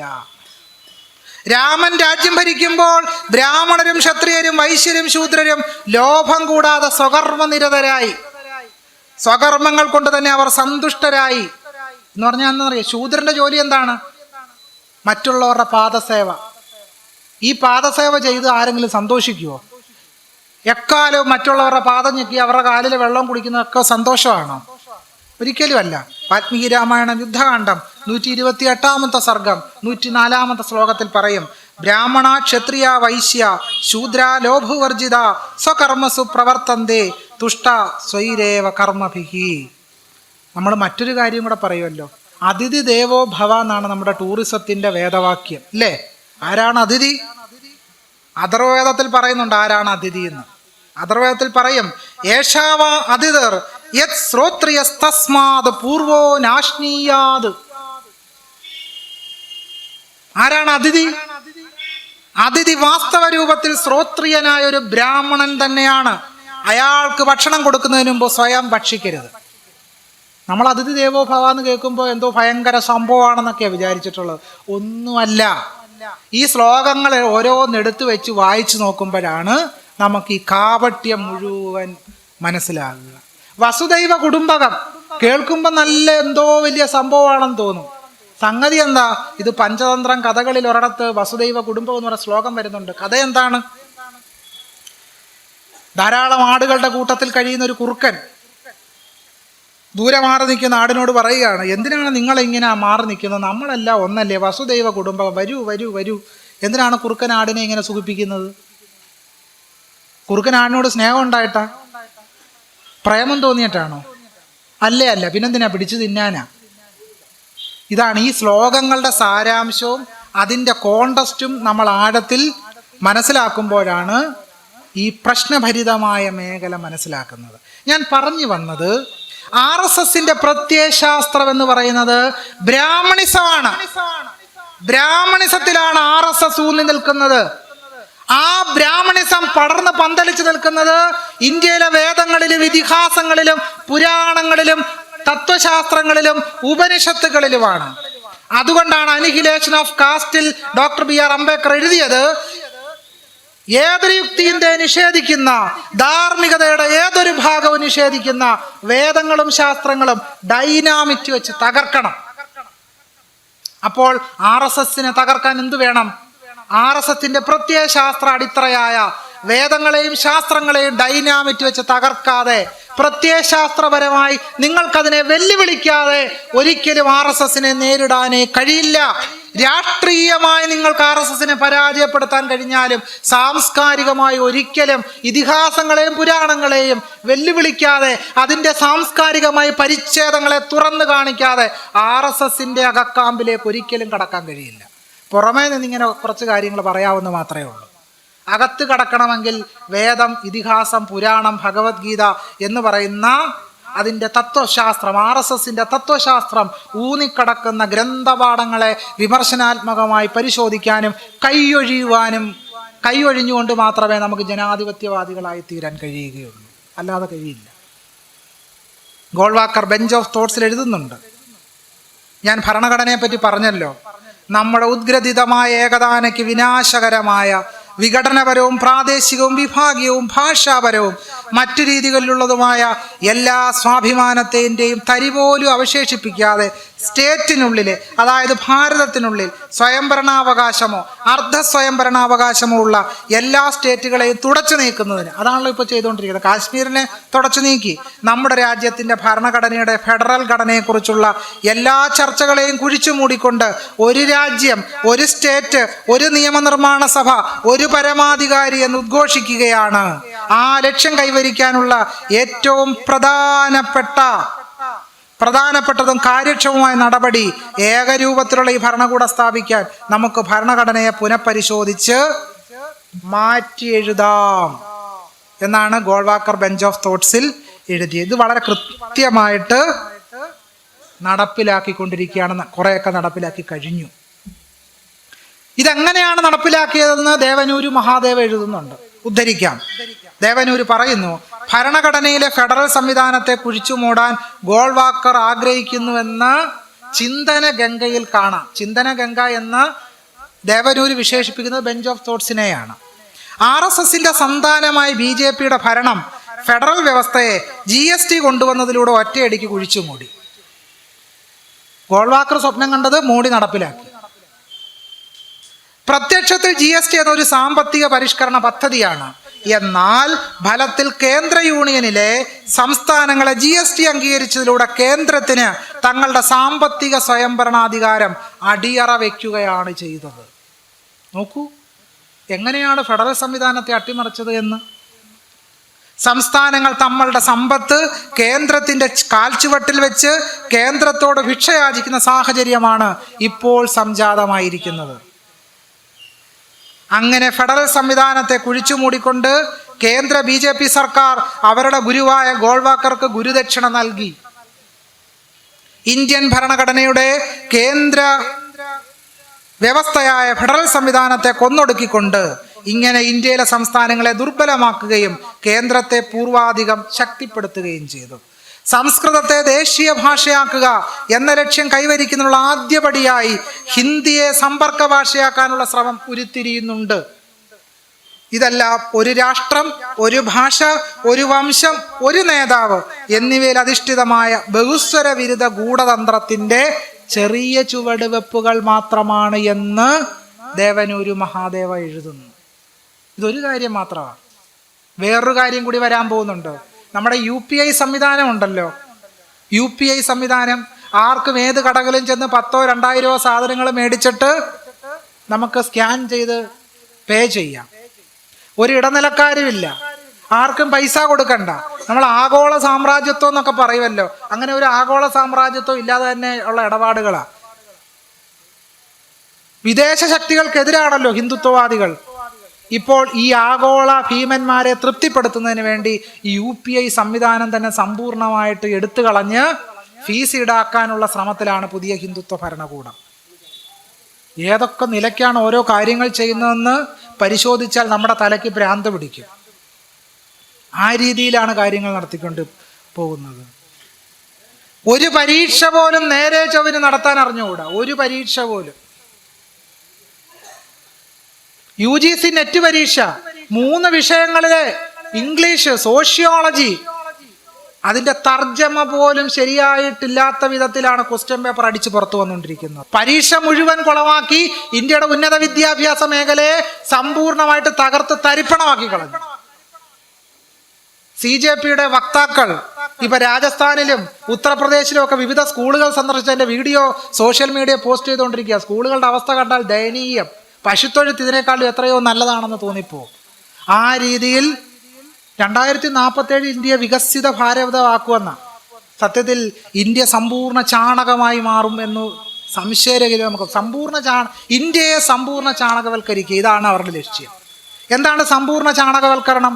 സമ്പൂർണ്ണ ചാണകവൽക്കരണം എന്ന് പറഞ്ഞാൽ ആരും ചോദ്യം ചോദിക്കാതിരിക്കുക, പരീക്ഷാ പേപ്പർ എത്ര കൊള്ളയടിച്ചാലും കുഴപ്പമില്ല, എത്രമാത്രം അട്ടിമറി നടന്നാലും കുഴപ്പമില്ല, എല്ലാവരും തലയിൽ ചാണകവുമായി ജീവിക്കുന്ന ഒരു ചാണക ഇന്ത്യയാണ് ഹിന്ദുത്വവാദികൾ സ്വപ്നം കാണുന്നത്. അങ്ങനെ ചാണകമാകാൻ കേരളീയരെങ്കിലും നിന്നു കൊടുക്കണമെന്നുള്ളത് നമ്മൾ ആലോചിക്കണം. ഗോൾവാക്കർ പറയുന്നു, വി ആർ അവർ നേഷൻഹുഡ് ഡിഫൈൻഡിൽ പറയുന്നൊരു കാര്യം, രാഷ്ട്രത്തിൻ്റെ ശരീരമാണ് ജാതി, അതിൻ്റെ തകർച്ചയോടെ രാഷ്ട്രം നിലവിലില്ലാതെയാകുന്നു. ആ വാചകത്തിൽ നമ്മുടെ പൊളിറ്റിക്സ് വ്യക്തമാണ്. എന്താണ് RSSന്റെ പൊളിറ്റിക്സ്? RSSന്റെ പൊളിറ്റിക്സ് കാസ്റ്റാണ്. കാസ്റ്റ് എന്ന് പറഞ്ഞാൽ എന്താണ്? ചാതുർവർണ്ണ്യമാണ് അവരുടെ രീതിശാസ്ത്രം. ബെഞ്ച് ഓഫ് തോട്ട്സിൽ തന്നെ ഗോൾവാക്കർ എഴുതുന്നുണ്ട്, ഹിന്ദു ജനത വിരാട് പുരുഷനായ സർവശക്തൻ സ്വയം മൂർത്തിമദ്ഭവിച്ചിട്ടുള്ളതാണ്. ബ്രാഹ്മണൻ ശിരസിൽ നിന്നും, ക്ഷത്രിയൻ കരങ്ങളിൽ നിന്നും, വൈശ്യൻ തുടയിൽ നിന്നും, ശൂദ്രൻ പാദത്തിൽ നിന്നും ഉത്ഭവിച്ചു. 4 മടക്കുള്ള ഈ സംവിധാനം, അതായത് ഹിന്ദു ജനത നമ്മുടെ ദൈവമാണെന്നാണ് ഇതിനെ അർത്ഥം. ഏത് ഹിന്ദുവിൻ്റെ കാര്യം ഈ പറയുന്നത്? നമ്മൾ വിചാരിക്കും ഇവിടെ ഇന്ന് പൊട്ടുകുത്തിക്കൊണ്ടിരിക്കുന്ന ആളുകളെല്ലാം ഹിന്ദുക്കളാണെന്ന് തെറ്റിദ്ധരിക്കുന്നുണ്ടെങ്കിൽ ആ പൊട്ട് കൂട്ടിയിരിക്കുന്നതെല്ലാം പൊട്ടു മായ്ക്കുന്നതായിരിക്കും നല്ലത്. അവരെ ആരെയും ഇവിടെ ഹിന്ദുക്കളായിട്ട് RSS കൂട്ടിയിട്ടില്ല. RSS കൂട്ടിയിട്ടില്ല എന്നുള്ളതിന് നിരവധി ചരിത്രരേഖകൾ മുമ്പുണ്ട്. ഞാനത് ഇവിടെ വിശദീകരിക്കുന്നില്ല, കാരണം അതിനുള്ള സമയമില്ലാത്തതുകൊണ്ടാണ്. ഭാഗവത പുരാണത്തിൽ ഒരിടത്ത് പറയുന്നുണ്ട്, ഭാഗവത സപ്താഹയജ്ഞം വളരെ കെങ്കേമമായിട്ട് ആഘോഷിക്കുന്നൊരു നാടാണല്ലോ കേരളം, അല്ലേ? ഗംഭീരമായിട്ട് ആഘോഷിക്കുന്നു. പക്ഷേ ഭാഗവത പുരാണത്തിൽ തന്നെ പറയുന്നത് എന്താണെന്നറിയാമോ? വിരാട് പുരുഷന്റെ മുഖത്തു നിന്നുണ്ടായ ബ്രാഹ്മണൻ ശ്രേഷ്ഠനും പാദത്തിൽ നിന്നുണ്ടായ ശൂദ്രൻ അധമനുമാണ്. ഭഗവാൻ കൃഷ്ണ ഉവാച. പുള്ളി പറഞ്ഞാൽ പിന്നെ കുഴപ്പമില്ലല്ലോ, അല്ലേ? കൃഷ്ണ ഉവാച. മുഖത്തു നിന്നുണ്ടാകുന്ന ബ്രാഹ്മണൻ ശ്രേഷ്ഠനും പാദത്തു നിന്നുണ്ടായ ശൂദ്രൻ അധമനുമാണെന്നാണ് ഭാഗവത പുരാണം പറഞ്ഞു വെക്കുന്നത്. അതാണ് ഞാൻ പറഞ്ഞു വന്നത്. RSSന്റെ പൊളിറ്റിക്സിന്റെ ബീജം കിടക്കുന്നത് എവിടാണ്? ഇന്ത്യയിലെ ഇതിഹാസങ്ങളിലും പുരാണങ്ങളിലുമാണ്. അതുകൊണ്ടാണ് അംബേദ്കർ ആദ്യം തന്നെ അതിനെ അഡ്രസ്സ് ചെയ്തത്. പ്രധാനപ്പെട്ട 3 പുസ്തകങ്ങൾ, ഫിലോസഫി ഓഫ് ഹിന്ദുയിസം അംബേദ്കർ എഴുതി, ഹിന്ദുമതത്തിലെ പ്രഹേളികകൾ അംബേദ്കർ എഴുതി, അനിഹിലേഷൻ ഓഫ് കാസ്റ്റ് എഴുതി. ഈ 3 പുസ്തകങ്ങളും എങ്ങനെയാണ് പൊളിറ്റിക്കലായിട്ട് ഹിന്ദു മതം എന്ന് പറയപ്പെടുന്ന ഈ സത്യത്തിൽ ബ്രാഹ്മണ മതം അല്ലേ? ഇപ്പൊ ഈഴവരായിട്ടുള്ള പൂജാരിമാരും പോയി പൂജ പഠിക്കുന്ന ഏത് പൂജയാ? ബ്രാഹ്മണന്റെ പൂജയാ, അല്ലേ? ബ്രാഹ്മണന്റെ പൂജ ചെയ്താലേ നമുക്കും തൃപ്തിയാകത്തുള്ളൂ. ഒരു കറുത്തവനായ ഈഴവനെ ശ്രീകോവിലിൽ കണ്ടാൽ പുറത്ത് നിൽക്കുന്ന കറുത്തവനായ ഈഴവന് പോലും സഹിക്കത്തില്ല, അല്ലേ? ഞാൻ എപ്പോഴും പറയാറുള്ളത് പോലെ അമ്പലത്തിലെ പൂജാരി ബ്രാഹ്മണനാണോ അല്ലയോ എന്ന് CBIക്ക് അന്വേഷിച്ച് കണ്ടെത്താൻ കഴിയുന്നതിനേക്കാളും വേഗത്തിൽ അമ്പലത്തിൽ പോകുന്ന കുലസ്ത്രീകൾ വിത്തിൻ 24 മണിക്കൂർ, വിത്തിൻ 24 അവർ അയാളുടെ ജാതി ഏതാ നമ്മൾ കണ്ടെത്തും, ഇല്ലേ? കണ്ടെത്തും. കാരണം അയാളെ തിരുമേനി എന്ന് വിളിക്കണോ ശാന്തി എന്ന് വിളിക്കണോ എന്ന് അറിയണമെങ്കിൽ ജാതി കണ്ടെത്തിയാലേ പറ്റത്തുള്ളൂ. അപ്പൊ നമ്മൾ ഏതില്ലാണ് തിരുമേനി, അപ്പൊ ഇല്ല ഏതാന്ന് പറഞ്ഞാൽ നമുക്ക് പുള്ളിയുടെ കാസ്റ്റ് ഉറപ്പിക്കാൻ പറ്റും. വീടെന്ന് പറഞ്ഞാൽ പിന്നെ നമുക്ക് തെറ്റിയല്ലോ, പിന്നെ പ്രശ്നമാണ്, പിന്നെ നമുക്ക് കുറച്ച് ബഹുമാനം കുറയും. ബ്രാഹ്മണരോട് സവിശേഷ ബഹുമാനമാണല്ലോ. തിരുമേനി എന്നുള്ള തിരുവാത്രേ വരത്തുള്ളൂ, പിന്നെ മേനി പിന്നെ അങ്ങോട്ട് കുഴയുക. പിന്നെ ഇതാണ് ബ്രാഹ്മണിസം എന്ന് പറയുന്നത്. ഞാൻ പറഞ്ഞത് ബ്രാഹ്മണിസം പ്രവർത്തിപ്പിക്കാൻ ഇവിടെ RSS ഒന്നും വേണ്ട, അല്ലാതെ തന്നെ അവിടെ പ്രവർത്തിച്ചുകൊണ്ടിരിക്കുക. അതുകൊണ്ടാണ് നമ്മൾ ഈ രാമായണ മാസം ആകുമ്പോഴും 365 ദിവസം എന്ത് പാടിക്കൊണ്ടിരിക്കുന്നത്? കാരണഭൂതന്മാരാം ബ്രാഹ്മണരുടെ ചരണാരുണാംബുജ ലീനപാംസു സഞ്ചയം മമ ചേതോ ദർപ്പണത്തിൻ്റെ മാലിന്യം അത് തീർത്ത് ചേതസി തെളിഞ്ഞിടുവാൻ വണങ്ങുന്നേൻ. ബ്രാഹ്മണരുടെ കാലിലെ പൊടി എൻ്റെ ഹൃദയം ശുദ്ധീകരിക്കണേ. ഭയങ്കര പ്രാർത്ഥനയാണ്. ബ്രാഹ്മണരുടെ കാലിലെ പൊടി എൻ്റെ ഹൃദയം ശുദ്ധീകരിക്കണേ എന്നാണ് 31 ദിവസവും ചന്ദനത്തിരിയും നെയ്യും കർപ്പൂരവും അവലും മലരും എല്ലാം കാശ് മുടക്കി മേടിച്ചു വെച്ച് വായിക്കുന്നത് എന്താ? ബ്രാഹ്മണരുടെ കാലിലെ പൊടി. ആ പൊടിയുടെ സവിശേഷത ഒന്ന് ആലോചിച്ച് നോക്കൂ. ഈ രീതിയിലാണ് ബ്രാഹ്മണിസം നമ്മുടെ രാജ്യത്ത് പ്രവർത്തിച്ചുകൊണ്ടിരിക്കുന്നത്. അപ്പം അടിസ്ഥാനപരമായി RSS അതിൻ്റെ പ്രത്യയശാസ്ത്രം എന്ന് പറയുന്നത് ചാതുർവർണ്ണ ജാതി വ്യവസ്ഥ തന്നെയാണ് എന്ന് ഗോൾവാക്കർ എഴുതി പിടിപ്പിച്ചിട്ടുണ്ട് എന്നുള്ളതാണ്. 1992 ജനുവരി 14 RSSന്റെ മേധാവിയായ രാജേന്ദ്ര സിംഗ് ഒരു ലേഖനം എഴുതി. ആ ലേഖനത്തിൽ പറയുന്നത് ഇങ്ങനെയാണ്: ഈ രാജ്യത്തിന്റെ ചില പ്രത്യേക നിർദ്ദേശങ്ങൾ ഭരണഘടനയിൽ പ്രതിഫലിക്കേണ്ടതാണ്. ഭാരതമായ ഇന്ത്യക്ക് പകരം ഹിന്ദുസ്ഥാനായ ഭാരതം എന്നാണ് നാം പറയേണ്ടത്. വിഭിന്ന ഘടകങ്ങൾ ചേർന്നുണ്ടായ സംസ്കാരമെന്ന് ഔദ്യോഗിക രേഖകൾ പരാമർശിക്കുന്നുണ്ടെങ്കിലും തീർച്ചയായും നമ്മുടേത് അത്തരത്തിലുള്ളൊരു സംസ്കാരമല്ല. ഭരണഘടനയിൽ മാറ്റങ്ങൾ വരുത്തണമെന്ന് ഇതെല്ലാം വ്യക്തമാക്കുന്നു. ഇല്ലേ, ഭരണഘടന ഈസി ആയിട്ട് മാറി. ഒറ്റ ബില്ലുകൊണ്ട് സർവ്വതും മാറി. വന്ദേ മാതരം നിലവിൽ വന്നു. 8 ചരണങ്ങളും പാടിയില്ലെങ്കിൽ വലിയ പ്രശ്നമാണ് എന്നൊരു തോന്നൽ സൃഷ്ടിക്കാൻ അവർക്ക് കഴിഞ്ഞു. ഇല്ലേ, കോടി കോടി കള കണ്ട നിനാതെ പാടിയില്ലെങ്കിൽ പാടാത്തവര് ദേശദ്രോഹികളും പാടിയവര് ദേശഭക്തരുമാണ്. പക്ഷെ ഇപ്പോൾ സ്വാതന്ത്ര്യദിനത്തിൻ്റെ അന്ന് കേരളത്തിലും ഇന്ത്യയിലും വ്യത്യസ്ത പ്രദേശങ്ങളിലും പലരും വന്ദേമാതരം പാടി. BJP നേതാക്കന്മാർക്ക് പലരും വന്ദേമാതരം പാടാൻ അറിഞ്ഞുകൂടാ. ഫോണിൽ എടുത്തു വെച്ച് വന്ദേമാതരം നോക്കുക. ഫോണിൽ ചില ആളുകൾ A4 ഷീറ്റിൽ എഴുതിക്കൊണ്ട് വന്നിരിക്കുക. ഇത്രയും വലിയ ദേശഭക്തിയുള്ള ഇവർക്ക് എന്താ വന്ദേമാതരം കാണാതറിയാത്ത? എന്താ ഇത്ര കപടന്മാരായ ദേശവാദികളെ നമുക്ക് കാണാൻ കഴിയില്ല. അതുകൊണ്ട് ഈ CJPയുടെ നേതൃത്വത്തിൽ സമരം നടന്നപ്പോൾ മാനവീയം വേദിയിൽ ഉയർന്ന ഒരു പോസ്റ്റർ ഉണ്ടല്ലോ, രാജ്യദ്രോഹി എന്ന് വിളിച്ചു. അപ്പൊ കുട്ടികൾ തിരിച്ചു വിളിച്ച എന്താ? രാജ്യദ്രോഹി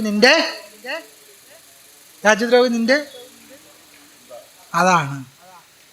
തെറിക്ക് ഉത്തരം മുറിപ്പത്തൽ എന്ന് പറയുന്നത് പോലെ. പ്രധാൻജി ഉടനെ പുറത്തു വന്ന് പറഞ്ഞു, കുട്ടികൾ ചീത്ത വിളിച്ചത് ശരിയായില്ല. അർദ്ധരാത്രിയില്ല. പുള്ളി 12 മണിക്ക് ശേഷമാണ് സോഷ്യൽ മീഡിയയിൽ ആക്റ്റീവ് ആകുക. ചില ആളുകളെ പോലെ. ഞാനത് വിശദീകരിക്കുന്നില്ല, നിങ്ങൾക്കറിയാം. അർദ്ധരാത്രി വരികയും കുട്ടികൾ ചീത്ത വിളിച്ചു, അസഭ്യം പറഞ്ഞു. ഈ സംഘികൾ കേരളത്തിൽ പുരോഗമനപരമായി നിലപാടെടുക്കുന്ന ആളുകളുടെ പ്രൊഫൈലെല്ലാം പോയി പിന്നെ വിളിക്കുന്ന എന്താ? തെറിയല്ലേ? അപ്പം അവര് ഹിന്ദുത്വവാദികൾ തെറി വിളിച്ചാൽ അത് ദേശസ്നേഹത്തിന്റെ മൂർത്തിമൽ ഭാവം. മറ്റുള്ളവർ തെറി വിളിച്ചാൽ അത് ദേശദ്രോഹം. അതിന് ചുട്ട മറുപടിയാണ് യഥാർത്ഥത്തിൽ ഇന്ത്യയിലെ യുവാക്കൾ കൊടുത്തത് എന്നുള്ളതാണ്. ഹാരിസ് ബഷീർ അദ്ദേഹത്തിൻ്റെ RSS ഒരു വിമർശന വായന എന്ന് പറയുന്ന പുസ്തകത്തിൽ ഒരു പ്രധാനപ്പെട്ട കാര്യം അവതരിപ്പിക്കുന്നുണ്ട്. അദ്ദേഹം പറയുന്നത് RSSന്റെ യഥാർത്ഥ വേര് കിടക്കുന്നത് ഇന്ത്യൻ പാരമ്പര്യത്തിൽ തന്നെയാണ്. സഹസ്രാബ്ദങ്ങളായി ഇന്ത്യയിൽ നിലനിൽക്കുന്ന ശ്രേണീബദ്ധമായ വർണ്ണാശ്രമത്തിലാണ് അതിൻ്റെ വേരുകളുള്ളത്. RSSന്റെ ലക്ഷ്യം കേവലം ഹിന്ദുരാഷ്ട്രമല്ല, മറിച്ച് ബ്രാഹ്മണാധിപത്യത്തിലുള്ള ഹിന്ദുരാഷ്ട്രമാണ് എന്നുള്ളതാണ്. അതുകൊണ്ടാണ് പ്രതിപക്ഷ നേതാവായ രാഹുൽ ഗാന്ധി ചോദിച്ചല്ലോ, കേന്ദ്ര സർക്കാരിൻ്റെ സെക്രട്ടറിയൽ തസ്തികയിൽ എത്ര OBC-കാരുണ്ടെന്ന് ചോദിച്ചപ്പോൾ 3% പോലും ഇല്ല. ആ രീതിയിലാണ്. ഹാരിസ് ബഷീർ ഒരു കാര്യം കൂടി ചേർക്കുന്നുണ്ട്. RSSന്റെ പ്രത്യയശാസ്ത്രം എൻ്റെ അഭിപ്രായത്തിൽ പലരും കരുതുന്നത് പോലെ അടിസ്ഥാനപരമായി നിഷേധാത്മകമല്ല, മറിച്ച് രചനാത്മകമാണ്. അതായത് വർണ്ണാശ്രമധർമ്മം അഥവാ ജാതി വ്യവസ്ഥ സ്ഥാപിക്കുകയാണ് അതിൻ്റെ പ്രത്യയശാസ്ത്രം. ഗംഗാ നദിയിൽ ചിക്കൻ ബിരിയാണി കഴിച്ചു എന്നതിൻ്റെ പേരിൽ യുവാക്കളെ പിടിച്ച് ജയിലിലടച്ചു. ഇല്ലേ, നമ്മളെല്ലാവരും കണ്ടതാണ്. യുവാക്കൾ ജയിലിൽ പോയി. പക്ഷെ ഈ ഗംഗാനദിയിൽ നടന്ന ഒരു കാര്യം വാൽമീകി രാമായണത്തിൽ പറയുന്നുണ്ട്. എന്താണ് വാൽമീകി രാമായണത്തിൽ പറയുന്നത്? വാൽമീകി രാമായണത്തിൽ പറയുന്നത്, വനവാസം കഴിഞ്ഞ് ഞാൻ തിരിച്ചെത്തിയാൽ സുരാകട സഹസ്രേണ മാംസഭൂതൗദനേന ച ഗംഗാദേവിയോട് സീത പ്രാർത്ഥിക്കുകയാണ്, വനവാസം കഴിഞ്ഞ് ഞാൻ തിരിച്ചെത്തിയാൽ എന്ത് നൽകാം? സുരാകട സഹസ്രയുടെ 1000 കുടം മദ്യം നൽകാം. പിന്നോ മാംസഭൂതൗദനേനച, ഓദനം എന്ന് പറഞ്ഞാൽ ചോറ്, മാംസം എന്ന് പറഞ്ഞാൽ മാംസം എന്ന അർത്ഥം. അപ്പം മാംസോദനം എന്ന് പറഞ്ഞാൽ എന്താ അർത്ഥം? മാംസച്ചോറ്. അപ്പം നിങ്ങൾ വീട്ടിൽ ഈ ബിരിയാണി റൈസ് വാങ്ങിച്ച് ചോറ് വെച്ചിട്ട് ചിക്കനോ മട്ടനോ അല്ലെങ്കിൽ ബീഫോ എല്ലാം തയ്യാറാക്കി അങ്ങോട്ട് ഇട്ടാൽ എന്ത് പേര് വിളിക്കും? അതിന് എന്ത് പേരില്ല വിളിക്കുക? ബിരിയാണി എന്നാ വിളിക്കുക. അപ്പൊ സീത ഗംഗാദേവിക്ക് വഴിപാടായി നേർന്ന എന്താ? ഒന്നാം തരം ബിരിയാണിയാ. എന്നിട്ട് നമ്മൾ പറഞ്ഞു കിടക്കുന്നത് എന്താ? സീതയും രാമനും ഒക്കെ വെജിറ്റേറിയനാന്ന് എന്ന് പറഞ്ഞാൽ അവിടെ കാട്ടിൽ സാമ്പാറിനുള്ള പച്ചക്കറി കൃഷിയായിരുന്നല്ലോ. ആയിരുന്നോ? വെണ്ടയ്ക്ക, പാവയ്ക്ക, മത്തങ്ങ, ഇതൊക്കെ കൃഷിയായിരുന്നു രാമന്റെ ജോലി കാട്ടിൽ? ഒന്നും ആയിരുന്നില്ല. വാൽമീകി രാമായണത്തിൽ എത്രയോ തെളിവുകൾ നമുക്ക് കാണാൻ കഴിയും. വാൽമീകി രാമായണം അയോധ്യാകാന്ഡം 52-ാമത്തെ സർഗം 102-ാമത്തെ ശ്ലോകം. തൗതത്ര ഹത്വാ ചതുരോ മഹാമൃഗാൻ വരാഹമൃഷ്യം വൃഷദം മഹാരുരും ആദായ മേദ്യം ത്വരിതം ബുഭുക്ഷിതൗ വാസായ കാലേ യദുർവനസ്പതിം. വനവാസത്തിന്റെ ആരംഭഘട്ടത്തിൽ വിശപ്പുള്ളവരായ രാമലക്ഷ്മണന്മാർ വത്സരാജ്യത്തെത്തി. വരാഹമൃഷ്യം വൃഷദം രുരു, രുരു എന്ന് പറഞ്ഞാൽ പന്നി, ഇവരെ എല്ലാം പിടിച്ചുകൊണ്ട് വന്ന നല്ല ഒന്നാന്തരമായിട്ട് സാപ്പിട്ടു. എന്നിട്ട് രാമായണ മാസത്തിൽ എല്ലാ ദിവസവും വലിയ വിലയുള്ള പച്ചക്കറി മേടിച്ച് 31 ദിവസവും സാമ്പാർ അരിയുക. ശബരിമല കാലം, മണ്ഡലകാലം ആയിക്കഴിഞ്ഞാൽ പിന്നെ പച്ചക്കറിക്ക് ഭയങ്കര വിലയാണ്. പിന്നെ കാരണം എല്ലാം ദൈവങ്ങൾ മുഴുവൻ വെജിറ്റേറിയൻ ആണല്ലോ. നമ്മുടെ സങ്കല്പമാണ്. പുരാണത്തിൽ കാണുന്ന ലോകം മറ്റൊന്നാണ്. കാരണം അവർക്ക് ഇറച്ചിയില്ലാതെ ഒരു ദിവസവും കഴിയില്ലായിരുന്നു. ഇന്ദ്രന് ഏറ്റവും കൂടുതൽ ഇഷ്ടം ആടിനെ ആയിരുന്നു. ആടിൻ്റെ ഇറച്ചിയില്ലാതെ പുള്ളിക്ക് ഒരു നിമിഷം ജീവിക്കാൻ കഴിയില്ല. ഇന്ദ്രൻ ഏറ്റവും കൂടുതൽ ഇഷ്ടം ആടിൻ്റെ മാംസമായിരുന്നു. 300 പശുക്കളെ തിന്നതിനെ പറ്റി ഇന്ദ്രൻ വാചാലനാകുന്നുണ്ട് ഋഗ്വേദത്തിൽ. ബ്രാഹ്മണരെല്ലാം അങ്ങ് വെജിറ്റേറിയനാന്നാ പറയുന്നത്. അവര് തിന്ന് തീർത്ത കുതിരയുടെ എണ്ണം പറഞ്ഞാൽ ഇവിടെ അങ്ങ് തീരത്തില്ല. ശ്രീരാമനെ തേടി ഭരദ്വാജന്റെ ആശ്രമത്തിലെത്തിയവർക്ക് ഭരതൻ വലിയ വിരുന്ന് കൊടുക്കുന്നുണ്ട്. സുരാം സുരാപ പിബത പായസം ജബുഭുക്ഷിതാഹ മാംസാനി ച സുമേദ്യാനി ഭക്ഷ്യന്താം യോ യദിച്ഛന്തി. ശ്ലോകം ചൊല്ലിയില്ലെങ്കിൽ ഞാൻ ആലങ്കോടാണെന്ന് നിങ്ങൾ പറയാം. അതുകൊണ്ടാണ് ശ്ലോകം ചൊല്ലിയത്. സുരാപാനത്തിൽ തൽപരർ സുരാപാനം ചെയ്യട്ടെ, കള്ളു കുടിക്കുന്നവർ കള്ളു കുടിക്കട്ടെ. നമ്മൾ TV സീരിയലകത്ത് ആശ്രമം എന്നൊക്കെ കാണുമ്പോൾ ഓടക്കുഴലൊക്കെ വായിച്ചുള്ള മ്യൂസിക്കിൽ ആശ്രമം കാണിക്കുക. ആശ്രമത്തിൽ നടക്കുന്ന പരിപാടി എന്താ? കള്ളു കുടിക്കാൻ ഇഷ്ടമുള്ളവർ കള്ളു കുടിക്കട്ടെ, ഇതാണ് ലൈൻ. വിശപ്പുള്ളവർ പായസം ഭുജിക്കട്ടെ, പായസമുണ്ട് കള്ളുമുണ്ട്. നന്നായി പാചകം ചെയ്ത മാംസവും വേണ്ടുവോളം കഴിച്ചാട്ടെ. ഭരദ്വാജ മഹർഷിക്ക് നല്ലോണം ചിക്കനും മട്ടനും ഒക്കെ അരിയാൻ അറിയാം. അല്ലാതെ നമ്മൾ TV സീരിയൽ കാണുന്ന പോലെ താടിയും മൂടിയൊക്കെ നെറ്റി വളർത്തി കൈ ഇങ്ങനെ ഇരിക്കുന്ന പരിപാടിയല്ല ഭരദ്വാജന്. ആശ്രമത്തിൽ വെജിറ്റബിൾ സലാഡ് ഉണ്ടാക്കുന്ന പരിപാടിയല്ല. വെജിറ്റബിൾ സലാഡ് ഉണ്ടാക്കണമെങ്കിൽ പച്ചക്കറി കൃഷി വേണം. അന്ന് കൃഷിയില്ല, കൃഷി വികസിച്ച് വന്നിട്ടില്ല. കൃഷി വികസിച്ച് വന്നതിന് ശേഷമാണ് ബ്രാഹ്മണരെല്ലാം വെജിറ്റേറിയന്മാരായത്. അതും ഇവിടുത്തെ ആദിവാസികളും ദളിതരും ബഹുജനങ്ങളും ഒക്കെ പാടത്ത് പണിഞ്ഞ് കൊണ്ടുവരുമ്പോഴാണ് അവർ വെജിറ്റേറിയന്മാരായത്. ബ്രാഹ്മണർ വെജിറ്റേറിയന്മാരായതിൻ്റെ ചരിത്രം നമ്മൾ പരിശോധിക്കേണ്ടതാണ്. നമ്മൾ ഓണസദ്യയെ പറ്റി വലിയ വീമ്പ് പറയുമല്ലോ. തിരുവല്ല ഗ്രന്ഥവലിയിൽ ഓണസദ്യ എന്ന് പറഞ്ഞാൽ ആകപ്പാട് ബ്രാഹ്മണർ കഴിച്ചിരുന്ന ചെറുപയറിൻ്റെ കറിയും അതുപോലെ തന്നെ ഉപ്പിലിട്ട മാങ്ങ, ഇതായിരുന്നു ഓണസദ്യ. പറഞ്ഞു വരുമ്പോൾ എന്തോ ഓണസദ്യ എന്നൊക്കെ പറഞ്ഞ സാമ്പാർ കേരളത്തിൻ്റെ സംഭാവനയാണെന്ന് തോന്നുന്നു. മഹാരാഷ്ട്രയിൽ നിന്ന് വന്നതുകൊണ്ട് നമ്മൾ സാമ്പാറായി. നമ്മൾ കേരളീയർ കുറച്ച് സാമ്പാർ കായവും കൂടെ ചേർത്ത് സാമ്പാറാക്കി. അല്ലാതെ കേരളീയർ ഉണ്ടാക്കിയതാണോ സാമ്പാർ? അല്ല. പുട്ട് നമ്മുടെ സംഭാവനയാണോ? അല്ല. പോർച്ചുഗീസുകാർ വന്നുകൊണ്ട് പുട്ടുണ്ടായി. കുഴലപ്പോ അത് സിറിയൻ ക്രിസ്ത്യാനികൾ കൊണ്ടുവന്നു. അച്ചപ്പോ, ഇടിയപ്പോ, ഇതൊക്കെ എവിടുന്ന് വന്നു? ഇതെല്ലാം എന്തോ മലയാളിയുടെ എന്തോ വലിയ കണ്ടുപിടുത്തമാണ്. ഒന്നുമില്ല. അച്ചാർ എവിടുന്ന് വന്നു? അച്ചാർ നമ്മുടെ കണ്ടുപിടുത്തമാണോ? പേർഷ്യക്കാർ വന്നതുകൊണ്ടാണ് നമുക്ക് അച്ചാറുണ്ടായത്.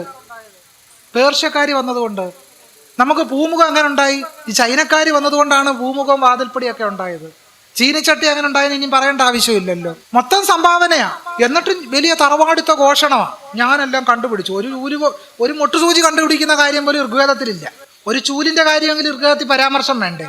ഒന്നുമില്ല. എന്തിനധികം പറയുന്നു, ആർഷഭാരതത്തിൽ ഒരു കക്കൂസിനെ പറ്റിയെങ്കിലും പരാമർശം ഉണ്ടായിരുന്നു. ഒരു കക്കൂസ്. നിങ്ങൾ ഭാഗവത പുരാണം മുഴുവൻ എടുത്ത് പരിശോധിക്കൂ, എന്തുകൊണ്ടാണ് കക്കൂസിനെ പറ്റി അതിൽ പരാമർശം ഇല്ലാത്തത്? പിന്നെ ഇവരൊക്കെ എവിടെ പോയി?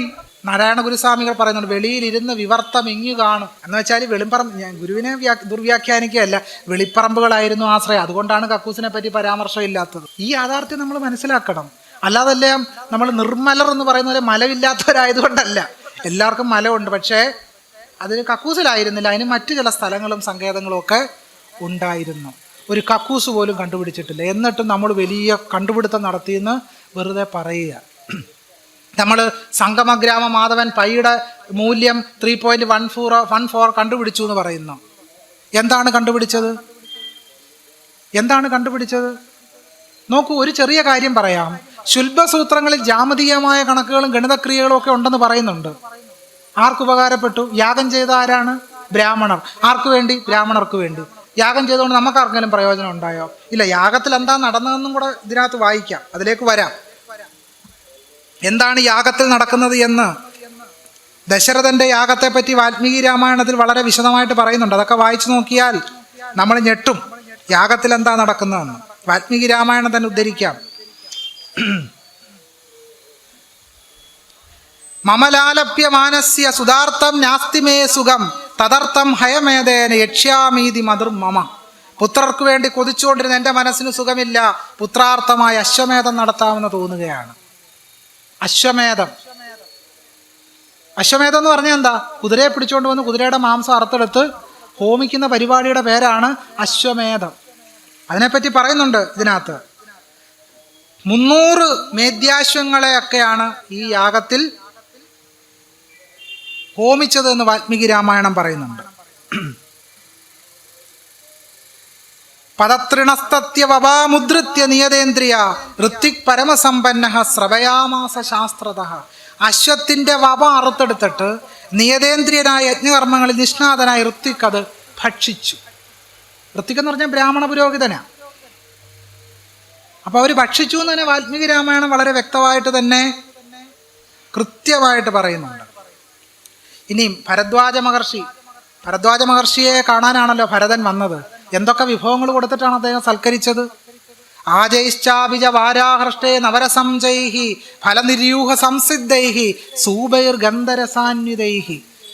ആട്ടുമാംസം, പന്നിമാംസം, ഇതെല്ലാം കൊണ്ടുള്ള സൽക്കാരമാണ് ഭരദ്വാജ മഹർഷി ഭരതന് നൽകിയത്. അപ്പോൾ പുള്ളി ആശ്രമത്തിൽ എന്തിനെയൊക്കെ കെട്ടിയിട്ടിരിക്കുക, ആട്, പന്നി, പോത്ത് എല്ലാം വരുന്ന അനുസരിച്ച് മുറിക്കുക, കൊടുക്കുക. മനസ്സിലായില്ലേ? മധുവർക്കം എന്ന് പറയും. മധുവർക്കം എന്താ? മധുവർക്കം നമ്മൾ വിചാരിക്കും തേനാന്ന്. അല്ല, തേൻ മാത്രമല്ല. മധുവർക്കം എന്ന് പറഞ്ഞാൽ പശുവിൻ്റെ മാംസം തേനിനകത്ത് കൊടുക്കുന്നതിൻ്റെ പേരാണ് മധുവർക്കം. രാമൻ സീതയോട് വലിയ സ്നേഹം തോന്നിയിട്ട് ഒരു പ്രത്യേക സമ്മാനം കൊടുക്കുന്നുണ്ട്. എന്താണെന്നാണ് വിചാരിക്കുന്നത്? എന്തായിരിക്കും? രാമായണം വായിച്ചിട്ടുള്ള ആരെങ്കിലും ഉണ്ടെങ്കിലും ഒന്ന് ഊഹിക്കും. ഒരു പൂവായിരിക്കും അല്ലേ? ആണോ? അതോ ഒരു മാല സമ്മാനമായി കൊടുത്തോ? അതോ എന്തെങ്കിലും ആഭരണങ്ങളാണോ? വാൽമീകി രാമായണം അയോധ്യാകാന്ഡം സർഗം 96 ശ്ലോകം 1 മുതൽ 2 വരെ. ഇതം മേദ്യമിതം സ്വാദു നിഷ്ടപ്തമിതമഗ്നിനാ ഏവമാസ്തേ സധർമാത്മാ സീതയാ സഹരാഘവ. ഇത് കൊള്ളാം, ഇത് നല്ല സ്വാദുള്ളത്, ഇത് തീയിൽ പൊരിച്ചത്, കഴിക്കൂ സീതേ എന്ന് പറഞ്ഞുകൊണ്ട് ചുട്ടെടുത്ത മാംസം സീതയുടെ വായിലോട്ട് വെച്ച് കൊടുക്കുകയാണ്. ആര്? രാമൻ. കാരണം അന്ന് ഡയറി മിൽക്ക് ഇല്ല, അന്ന് ചോക്ലേറ്റ് ഇല്ല, അന്ന് മഞ്ചില്ല, അന്ന് ലഡു ഇല്ല. അതുകൊണ്ട് തൻ്റെ പ്രേമം പ്രകടിപ്പിക്കാൻ പൊരിച്ചെടുത്ത ഒരു ചെറിയ കാലിൻ കഷ്ണം എടുത്ത് രാമൻ സീതയ്ക്ക് കൊടുക്കുകയാണ്. പക്ഷേ ഇന്നിപ്പോൾ മീനും ഇറച്ചിയും കഴിക്കുന്നതിൻ്റെ പേരിൽ ആളുകളെ തല്ലിക്കൊല്ലുന്ന ഒരു രാജ്യമായി നമ്മുടെ രാജ്യം മാറുകയാണ്. ഇതിനൊന്നും മീനും ഇറച്ചിയും കഴിക്കാൻ പുരാണമൊന്നും ഉദ്ധരിക്കേണ്ട ആവശ്യമൊന്നുമില്ല. അത് നമ്മൾ മനസ്സിലാക്കണം. രാമൻ മാംസം കഴിച്ചുകൊണ്ട് നമുക്ക് മാംസം കഴിക്കാവുന്ന യുക്തിയിലല്ല, മറിച്ച് ഇന്ത്യൻ ഭരണഘടന അനുസരിച്ച് നമുക്ക് ഇഷ്ടമുള്ളത് കഴിക്കാൻ സ്വാതന്ത്ര്യമുള്ള രാജ്യത്താണ് നമ്മൾ ജീവിച്ചിരിക്കുന്നത്. പക്ഷേ ആ ഭരണഘടനയെ പോലും നോക്കുകുത്തിയാക്കിക്കൊണ്ട് വെജിറ്റേറിയനിസം നമ്മുടെ രാജ്യത്ത് അടിച്ചേൽപ്പിക്കാൻ ശ്രമിക്കുകയാണ്. വെജിറ്റേറിയൻസ് നമ്മുടെ രാജ്യത്ത് അടിച്ചേൽപ്പിക്കാം. ഒരു സ്കൂൾ കലോത്സവത്തിന് സദ്യ നടത്തിയാൽ പോലും കേരളത്തിൽ നമ്മൾ വലിയ പുരോഗമനകാരികളാണെങ്കിൽ പോലും ഒരു കഷ്ണം ചാള പോലും, ഒരു കഷ്ണം മത്തി പോലും അതിൻ്റെ ഇലയുടെ സൈഡിൽ വെക്കാൻ നമുക്ക് പേടിയാ. ഇല്ലേ? പേടിയാണോ? അതെ, പേടിയാ. ആരെയാണ് നിങ്ങൾക്ക് പേടി? ആരെയാ പേടി? ഈ പേടി നമ്മളെ ഇപ്പോഴും ഭരിക്കുക. അതാണ് RSSന്റെ ഡീപ് സ്റ്റേറ്റ് എന്ന് പറയുന്നത്. നമ്മൾ വിചാരിക്കുന്നതിന് അപ്പുറത്താണ് എന്നുള്ളതാണ്. 2 കാര്യം കൂടെ പറഞ്ഞ് ഞാൻ എൻ്റെ സംഭാഷണം അവസാനിപ്പിക്കാം. ഞാൻ സൂചിപ്പിച്ചൊരു പ്രധാനപ്പെട്ട വിഷയം, RSS അതിൻ്റെ സംഘടനാ രൂപത്തിൽ മാത്രമല്ല, അതിൻ്റെ പ്രത്യയശാസ്ത്ര ഹിംസ നിലവിൽ വരുന്നതും നമ്മുടെ നാട്ടിലിപ്പോൾ നിലനിൽക്കുന്നതും അതിൻ്റെ സംഘടനാ രൂപത്തിൽ മാത്രമല്ല എന്ന് പറയാൻ വേണ്ടി ഒരു ചെറിയ കാര്യം ഉദ്ധരിക്കാം. അത് സ്വാമി വിവേകാനന്ദനെ പറ്റിയാണ്. ചിലപ്പോൾ പലർക്കും അദ്ദേഹം വലിയ ആരാധനാമൂർത്തി ആയിരുന്നേക്കാം. ഇപ്പോഴും അദ്ദേഹം വലിയ വിപ്ലവകാരിയായിട്ട് അദ്ദേഹത്തെ പലരും കരുതുന്നുണ്ടാവാം. ഞാൻ ഉദ്ധരിക്കുന്ന തെളിവുകൾ അവരെ അരിശം കൊള്ളിച്ചേക്കാം. പക്ഷേ തൽക്കാലം ആ അരിശത്തെ കണ്ടില്ലെന്ന് നടിച്ചുകൊണ്ട് ചില കാര്യങ്ങൾ പറയാൻ പോവുകയാണ്. പുള്ളി അത്രമേൽ വലിയ വിപ്ലവകാരിയൊന്നും ആയിരുന്നില്ല, നമ്മുടെ തെറ്റിദ്ധാരണയാണ്. സാക്ഷാൽ സഹോദരൻ അയ്യപ്പൻ വളരെ മുൻകൂട്ടി തന്നെ പറഞ്ഞു, സ്വാമി വിവേകാനന്ദൻ അന്ന് അമേരിക്കയിൽ ചെന്ന് ഇന്ത്യയിലെ ജാതി വ്യവസ്ഥയ്ക്ക് വാർണിഷിട്ട് കാണിക്കുകയായിരുന്നു, ജാതി വ്യവസ്ഥയ്ക്ക് വാർണിഷിട്ട് കാണിക്കുകയായിരുന്നു എന്ന് ആര് പറഞ്ഞു? സാക്ഷാൽ സഹോദരൻ അയ്യപ്പൻ, നാരായണ ഗുരുസ്വാമികളുടെ നേർശിഷ്യൻ വളരെ നേരത്തെ തന്നെ പറഞ്ഞു. വിവേകാനന്ദൻ എഴുതിയ ചില പവിഴ മുത്തുകൾ ഉദ്ധരിക്കാം.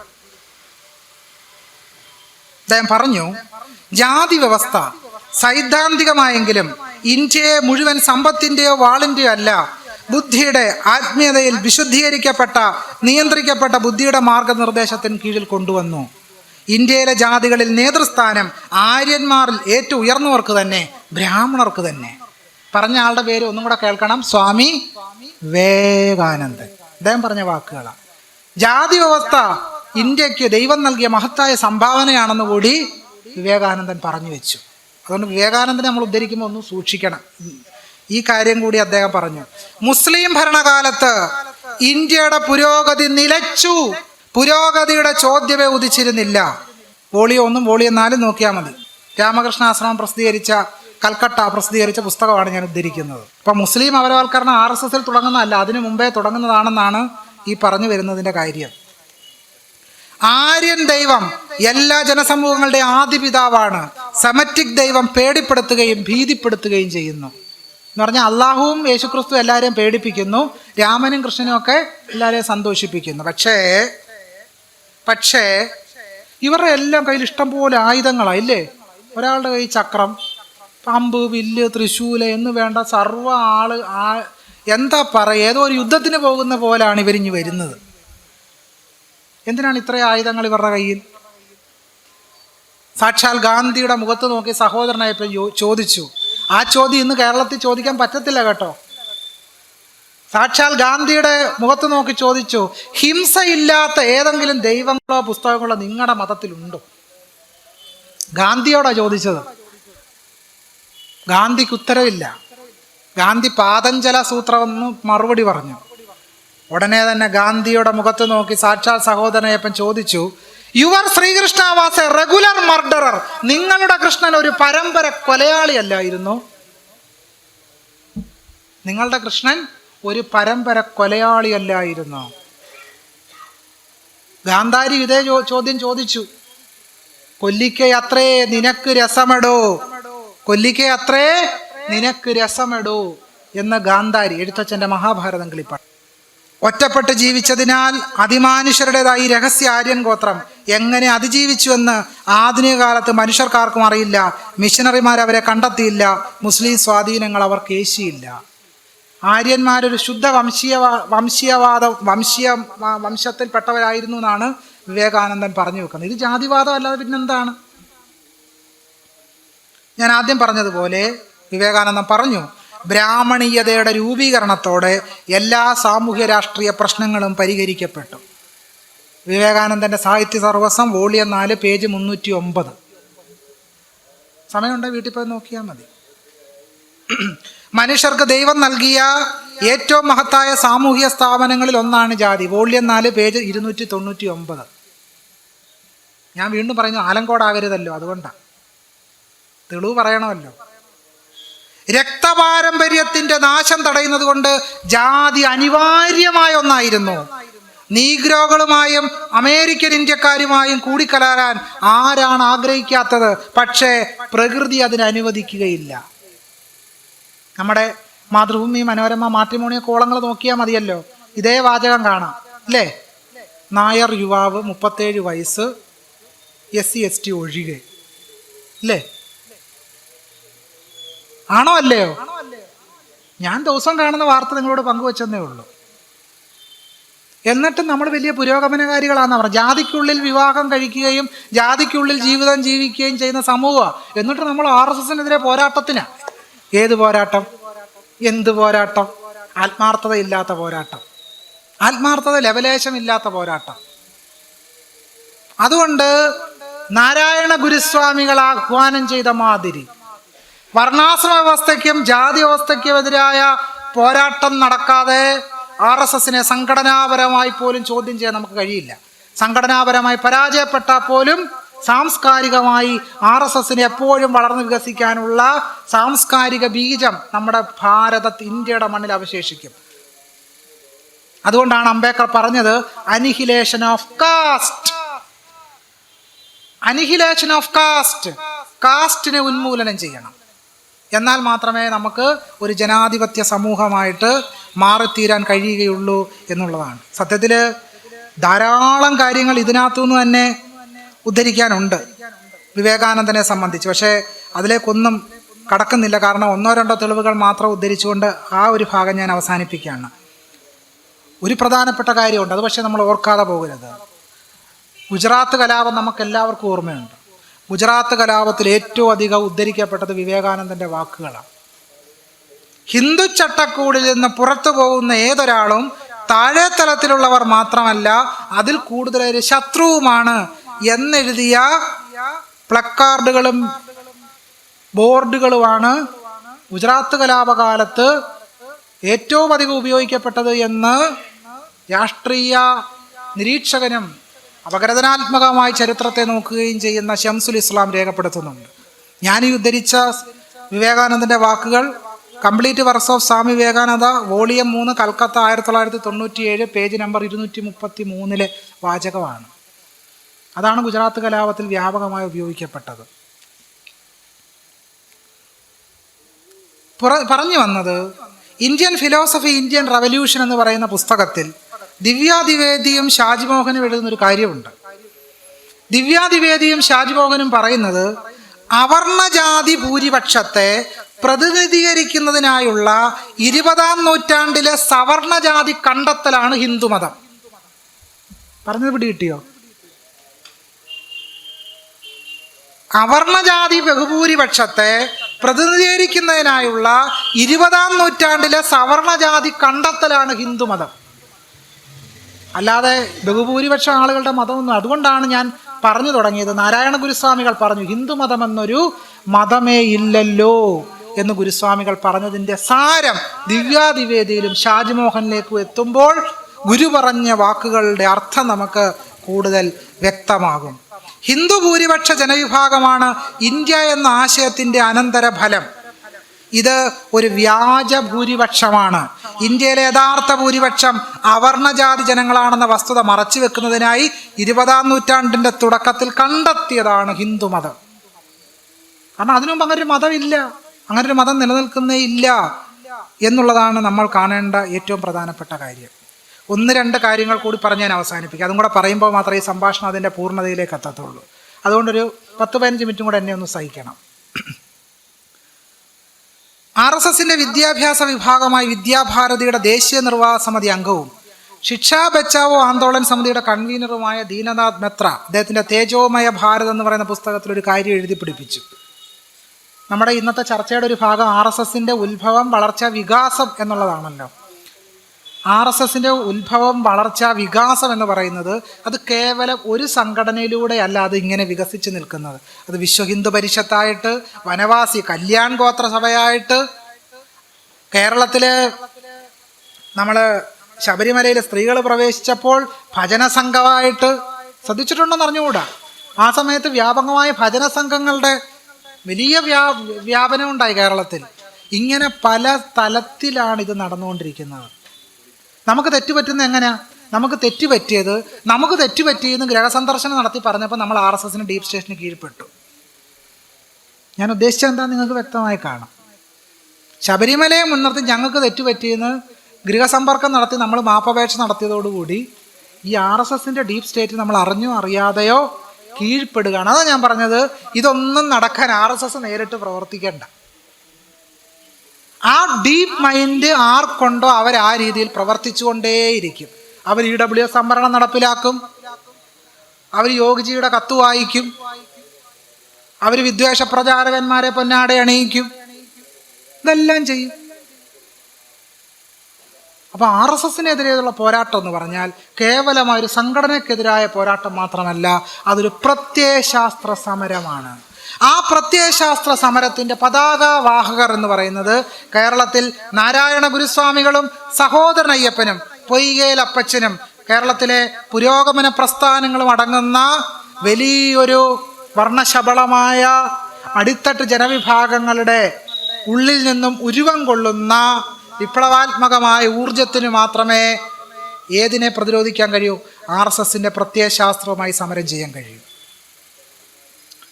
അതാണ് യഥാർത്ഥത്തിൽ P. കൃഷ്ണപിള്ള ചെയ്തത് എന്നുള്ള കാര്യം നമ്മൾ ഇന്ന് ആലോചിക്കണം. ഇന്ന് ആ രീതിയിൽ മണിയടിക്കാൻ ആരെങ്കിലും ധൈര്യമുണ്ടോ? ആർക്കെങ്കിലും ധൈര്യമുണ്ടോ മണിയടിക്കാൻ?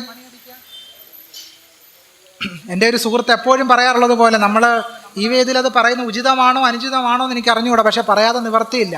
നമ്മൾ ഈ അമ്പലങ്ങളിൽ വേണ്ടത്ര RSSകാരുള്ളത് കാരണം നമ്മൾ അമ്പലം പിടിക്കാൻ പോകുന്നുണ്ടല്ലോ, അല്ലേ? നമ്മുടെ കുറച്ച് ആളുകൾ അങ്ങോട്ട് പോയി. അപ്പോൾ കണ്ണൂരുള്ള എൻ്റെ ഒരു പ്രിയ സഖാവ് പറഞ്ഞത്, നമ്മൾ അങ്ങോട്ട് പോയ ചില സഖാക്കന്മാരെ തിരിച്ചിങ്ങോട്ട് കിട്ടിയിട്ടില്ല. അവരതുവഴി അങ്ങ് പോയി. ചില ആളുകൾ BJPയുടെ കൗൺസിലർമാരായി പോലും മാറിപ്പോയി. ഇതെന്തുകൊണ്ടാ? RSSനെ കേവലം ഒരു സംഘടനയായി കണ്ടുകൊണ്ട് മാത്രം സമരം ചെയ്താൽ ഇതുപോലെ ഇരിക്കും. അപ്പം മണിയടിയും കർപ്പൂരാരതിയും കണ്ടു കഴിയുമ്പം നമ്മളങ്ങ് ബോധം കെട്ട് വീഴും. ആശയപരമായ പ്രത്യയശാസ്ത്രപരമായ ദൃഢതയില്ലെങ്കിൽ നമ്മൾ എന്തുകൊണ്ടോ ശൗരി കണ്ണു നീരണിഞ്ഞു ദീനനായ ചെന്താമര കണ്ണനുണ്ടോ കരഞ്ഞിട്ടുള്ളൂ എന്ന കുചേലവൃത്തത്തിലെ പാട്ടുകൾക്ക് സമാനമായ രീതിയിൽ നമ്മുടെ കണ്ണിലും കണ്ണീരണിഞ്ഞു പോകും. യഥാർത്ഥത്തിൽ ഒരു പ്രത്യയശാസ്ത്രപരമായ ആശയദൃഢത കൈവരുന്നതിനും പുരോഗമന ആശയങ്ങൾ കൂടുതൽ സമൂഹത്തിൽ വ്യാപരിപ്പിക്കുന്നതിനും കേരളത്തിൽ ഇടതുപക്ഷ പ്രസ്ഥാനങ്ങൾക്ക് വലിയ പങ്കുണ്ട്. അത്തരമൊരു പരിപാടിയുടെ ഭാഗമായിട്ടാണ് ഇന്നിവിടെ ഇത്തരമൊരു പരിപാടി സഖാവ് P. കൃഷ്ണപിള്ളയുടെയും ഏറ്റവും ആദരണീയനായ സഖാവ് യെച്ചൂരിയുടെയും അനുസ്മരണം ഈ രീതിയിലുള്ളൊരു പ്രത്യയശാസ്ത്ര സമരമാക്കി മാറ്റി തീർക്കുന്നതിന് വേണ്ടി ഒരു അനുസ്മരണ സെമിനാറാക്കി ഇതിനെ സംഘാടകർ മാറ്റിയെടുത്തത് എന്ന് ഞാൻ പ്രത്യാശിക്കുന്നു. അപ്പോൾ അതുകൊണ്ട് ഇതൊരു വലിയ പരിപാടിയാണ്. എനിക്ക് ഒരുപാട് കാര്യങ്ങൾ പറയാനുണ്ട്. ഒരു 100 പേജിൻ്റെ നോട്ടും എടുത്തുകൊണ്ടാണ് വന്നത്. എങ്കിലും അതെല്ലാം പറയാനുള്ള സമയമോ സാവകാശമോ ഇവിടില്ല. എങ്കിലും ഈ കുറഞ്ഞ സമയം അത്രയും നിങ്ങൾ എന്നെ സഹിച്ചതിനുള്ള പ്രത്യേകമായ നന്ദിയും കടപ്പാടും രേഖപ്പെടുത്തുന്നു. നമുക്ക് വീണ്ടും കാണാം. എല്ലാവർക്കും സ്നേഹാഭിവാദ്യങ്ങൾ. നന്ദി, നമസ്കാരം.